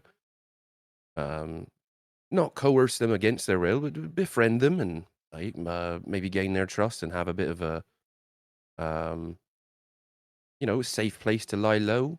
But even if they do rat us out, it's in my opinion, we'd all be together, and they'd have to come in and get us. And I Yeah. like our chances. The mention of being chased again I'm gonna not say anything and not aggressively do it. Very, very calmly, but very determinedly. Flip my cloak to the side. Not like flip it, but like slightly move it over. And I'm just gonna grip the top of my hammer. Hey, fellow, we're okay for right now. Big Sherm. Zed's gonna kind of reach out and slowly, because we still don't really know each other, but kind of slowly get to a point where he's like got his hand on his shoulder, kind of tapping him a little bit, like he'll nod toward him. He's like, we're fine right now. I'm gonna lean into it. Thank you. Well, how All right, about so we kind of I like the weave through idea. the crowd in a sneaky manner to get to the lofty highborn? Let me 100% go with you. ask let me go ask one of these vendors where it might be. And Cha's gonna walk up to a vendor and ask what direction the lofty highborn is in. Oh, you're looking for the lofty highborn, are you? That's on over there. If you just go down that street there too. Wait a minute. He holds up his hands. Wait a minute. Left, right, two, three. Yeah. You go down that street and you turn that way, and then he just points. And then you just go on down there, and you find it. Once you start getting away from the hustle and bustle down here, you just mosey on through there until you find a whole lot of people wearing a lot of fancy things. And then you pretty much ask them, because I can't say I ever done gone that way. Don't know why. I mean, I usually go to the missing no, because that's where all the adventurers and people go to. So that's where I go, and they buy a lot of stuff. Would you say the Well, missing thank you. knows Yep. like Go receptive ahead. to adventurers and that? Like, you think maybe we should check that place? Oh,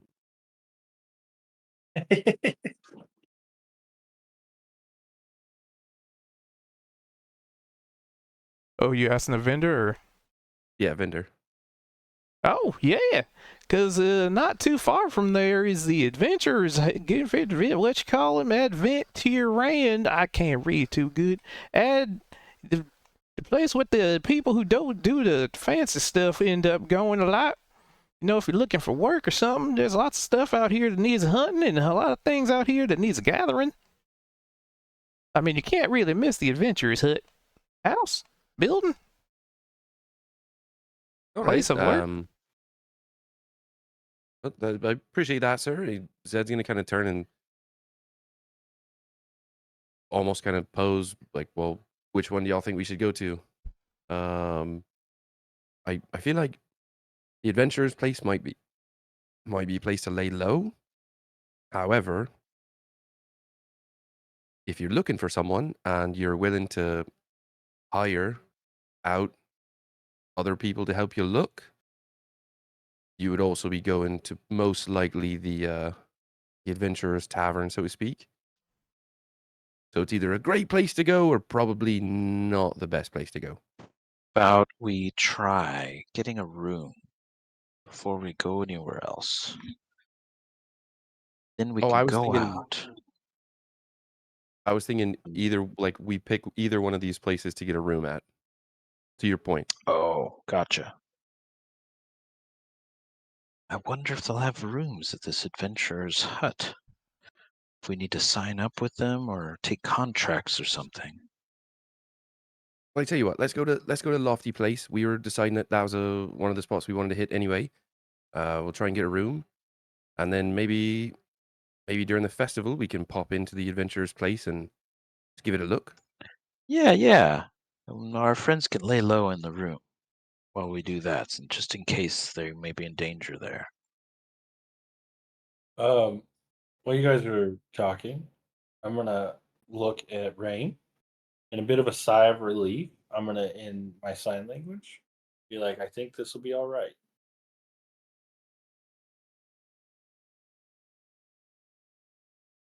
All right, so the consensus is heading to the lofty. I think so, Yes. unless anyone has any other thoughts. Sneakily, like Yeah. trying to blend into the crowd in a stealthy manner as to not be, spotted by the candy cane Like peppermint, candy hopefully a peppermint people. Neovara level of stealth. Well, if Oh, you're you know what? trying to do it Cha stealthily, will kind of gather everybody into a bit of an alley and cast Pass Without Trace. Ooh, nice. There we go. you should link the spell so people know what they Who are, get. Yes, will do. so we definitely need to be. You think there's more of the perky patrolman from Peppermint Palace, or was There it just very them well two? could be. There might be a bunch. They might be scattered. It's hard to say. Best to be safe and stealthy. We go to expect the worst and possibly assume that those two are still here and there might be more coming. That's just the way that I operate.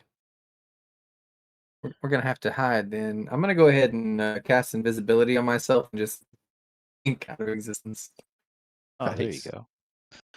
Cha kind of makes a series of Right. motions and It's a plus- sounds and infernal, and then casts that on everybody. It's a plus 10 to a stealth check. Yep. Correct. Ooh, Oh, nice. And I can put that in the situational bonus. Is that right? I I can think you put can. 10, I just roll and then add 10. just add it. Okay, I'll try this. 31, Zed. Oh, I had my it would have been That's an with it 11. in I had there, the yeah. plus 10 in there. Oh, I see. Gotcha. Oh, we got the same one then. 21. 21. got a Oh yeah, we did. 34. Oh my god. Nice. 24. At 22. Plus then. 10, 22. That's pretty good. We're all over 20 so far. All right, big gorilla. Yeah. There we go. Okay. So, you as a group managed to successfully not knock over any more cabbages. Hurl salt Yes. at people. Or, yep, throw salt at people. Or start a bar fight. And you make your way to the Lofty Highborn. And I will describe that scene next time as you approach this very large and elegant building. Actually, I might, you know what? Even better. I'm going to have you sort of traverse through the nobles' quarters to kind of give you an idea of the wealth and elegance that pertains to even the area around the Lofty Highborn. So There we we'll go. get to That's it. that next time now, because it's, you know, Be a 10:40. feast for Kozik's eyes. Yeah. All right, good work. That was fun. So there were no ill effects from eating of the banana. shouldn't Not have that you brought it know up. of. I think Right? the effects It are tastes- gonna. It tasted great, Possibly cursed. Possibly Dude. cursed. Yeah. especially with Possibly the end cinnamon. of the world. Like that banana. It's Oh, a It it's a just seemed tractor like the right beacon. time. It's a tractor beacon from the Sealy Court. Oh no. I do want to see how your little baby dragon is doing next time. I meant to ask about it. I was At one gonna point. throw it in with the. I thought about because Right. when Yeah. Mittens and That's it. Alan were on top of Sherman, I was gonna introduce the dragon again because we hadn't really put a light on it and kind of scratch its chin, and be like, "Hey, you want to go join?" But I was I thought So- about it and I was like, I'll save it for a little bit. We have 2 kobolds, Alan, Mittens, a dragon, Mhm. 4 and now a kobolds. dog. 4 kobolds? And then Oh, the kobolds? yeah, but they're not kobolds? with us, but they Yeah, are they're back in they're they're back waiting in the for us to material get plane. back. They're at the Feywild entrance. Yeah. Hopefully it waiting for- has 100 years hasn't passed and they're just bones lying there when we get Waiting. back. So bad. And now we have a metal dog, and I have another companion, but I can't do it. Oh, cool. We are definitely a minion build party.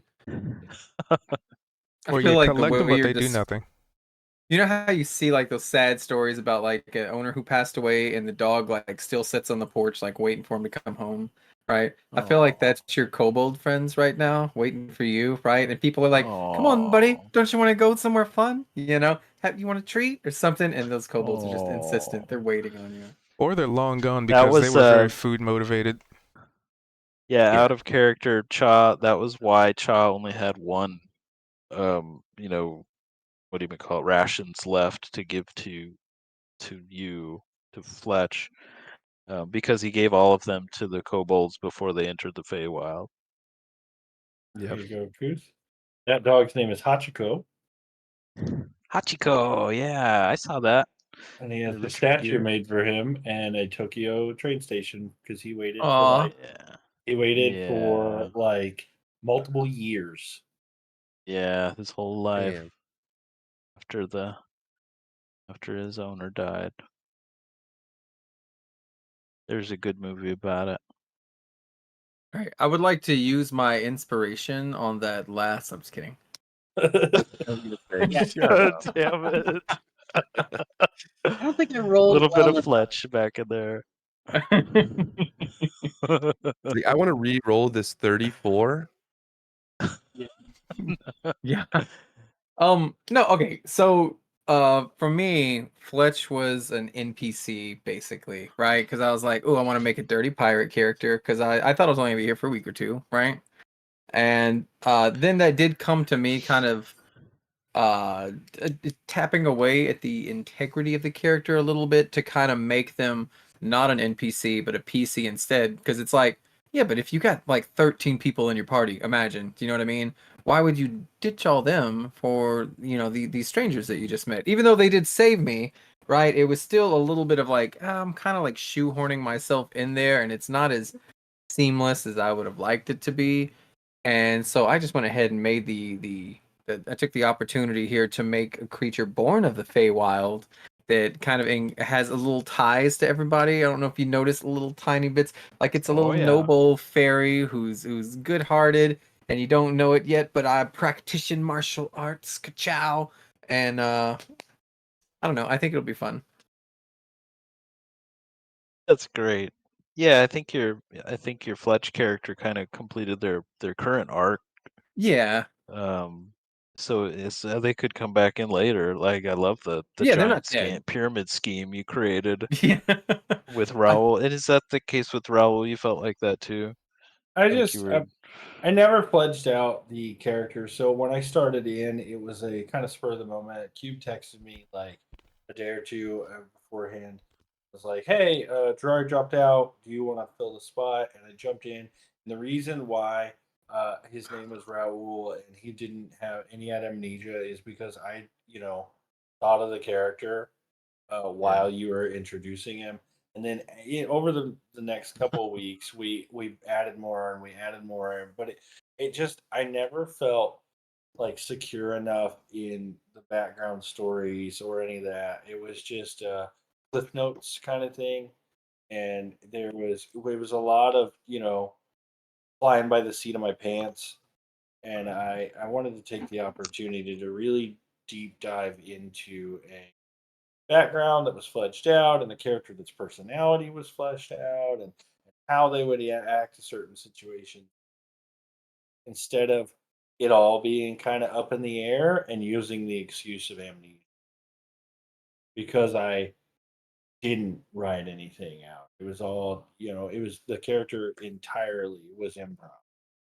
Also, I'd like to point out, I originally had this whole like bar fight thing ready to go, and all this stuff was ready to roll. I even had like a backup plan for like how to introduce them to the party, and then they started messaging me like, "What if some guards come in?" I was like, "God damn it!"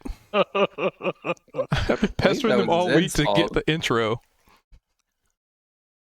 Was it not? Was that not Goose's fault? It is now whoever's fault it is.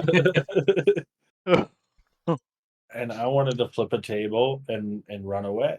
Is what I was thinking, like this Jackie Chan style, flipping through the market, and while people are chasing after us, and I'm throwing cabbages and knocking Yeah. carts over. And with a little like jungle swinging kind of maneuvers with those extra long, hairy arms, grabbing things and chunking them behind him. Yeah, that's kind of the vibe I was going for. It didn't play out that way, but I'm completely. I think I it was imagined great. it that way. I think it was great how it did Yeah, I play kind out, of and how imagined it that way too. I We imagined were just like following at a distance, just trying to avoid that. almost this like goofy, like I flip through all this and all these dramatics, and then all of a sudden he stands up and like brushes himself off, adjusts his Yeah. tie, and then like assimilates into the crowd. Starts very stiffly walking in the direction of all the other people. But the character background so far, I have to finish writing it. I only got about 2 hours of sleep yesterday, and so I'm very tired and didn't do much today.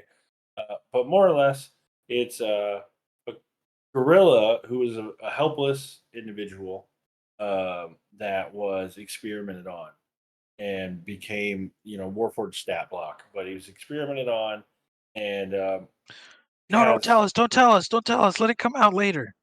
okay, yeah, I can do that. I was We trying can to let the hint let the at DM get it out too. Too What many number was it? secrets. 626?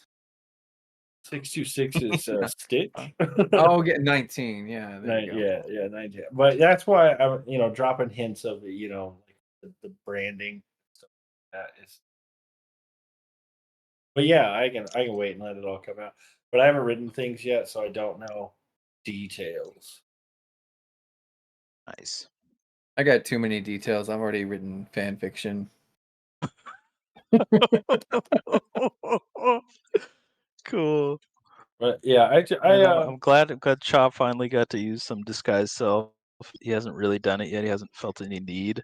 He was kind of waiting for society to do it, so it's fun to be playing with that Nice. a little bit.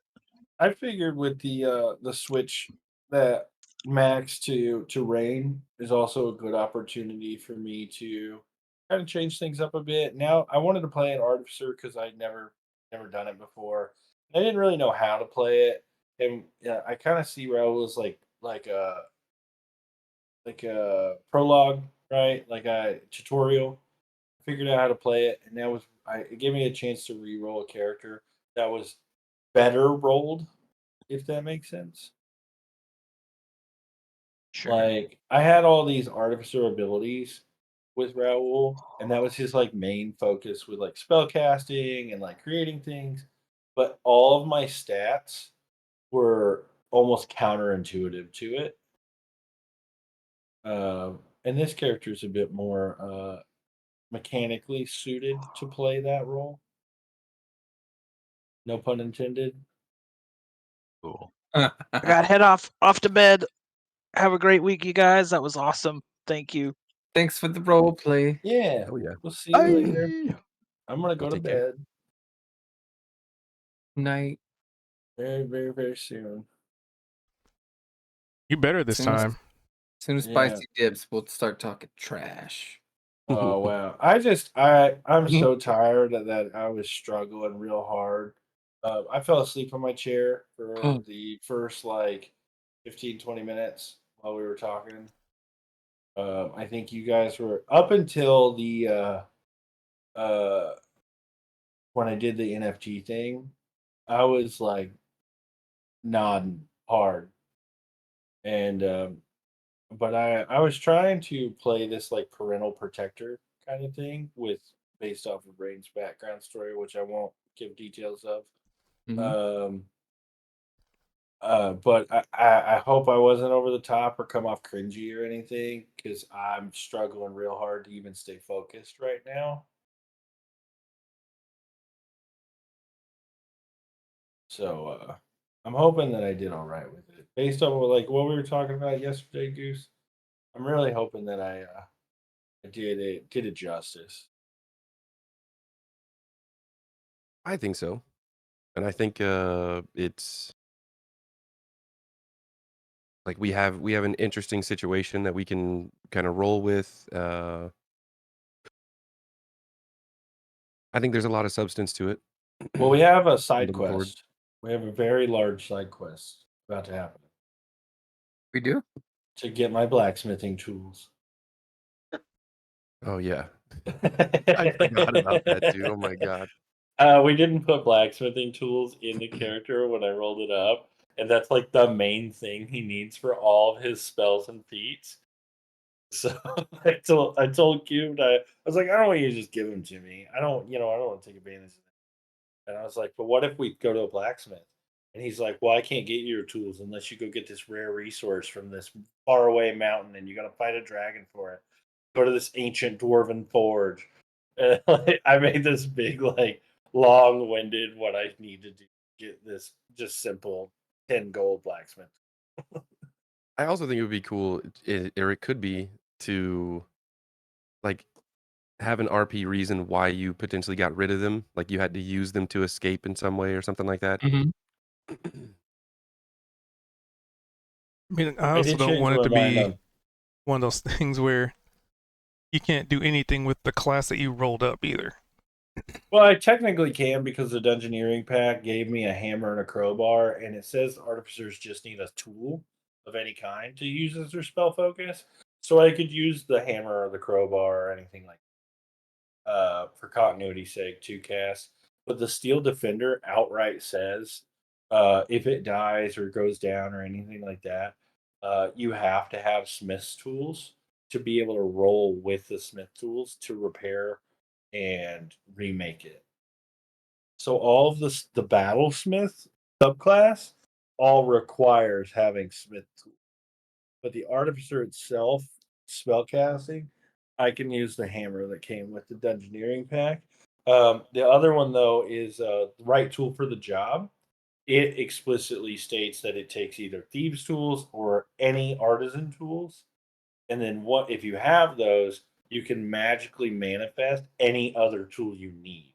So if I had said thieves' tools, blacksmith tools, anything like that, I could then magically make an anvil, an entire forge. I could make entire wood shop and carpentry shop, or anything like that with that ability. But you have to have the base set of tools to make the magical ones from.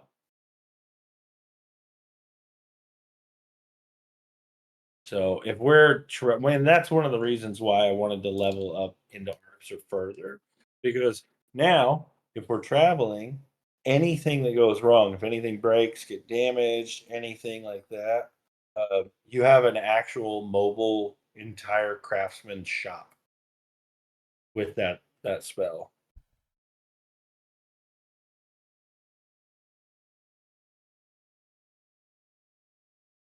And I have an 18 intelligence, so I hope I can pass a skill check on like making something. So There we go. Yeah, that seems like it would help a lot. where Raul only had like an 11 intelligence, and all of the artificer spells cast from intelligence. So I was very ill equipped to do those things with Raul. Yep.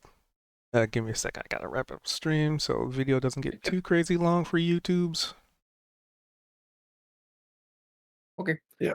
Now, I'm gonna do the same okay. and AFK because I need to eat. Okie dokie.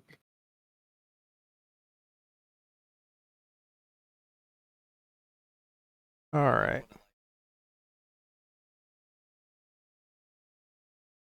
So I am going to wrap up the stream here after our little post-game, post-game podcast, as it were. It's not too bad. But I'm gonna wrap up the stream there.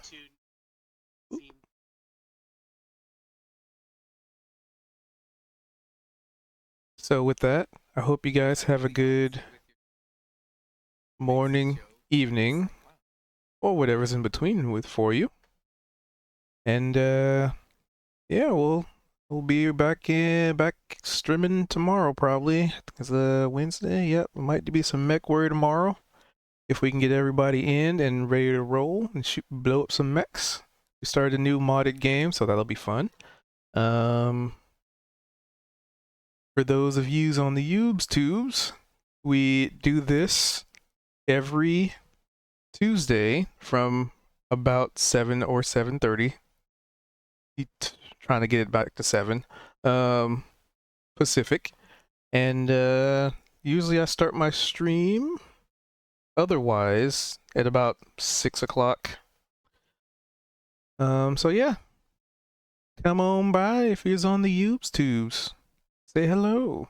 I don't buy it too much, just a tiny little Durgan. Just a little blue Durgan. And yeah, I'll catch you guys next time, and I hope you enjoyed the show of The Fallen, episode 29. Interesting folks. Catch you guys next time. Laters.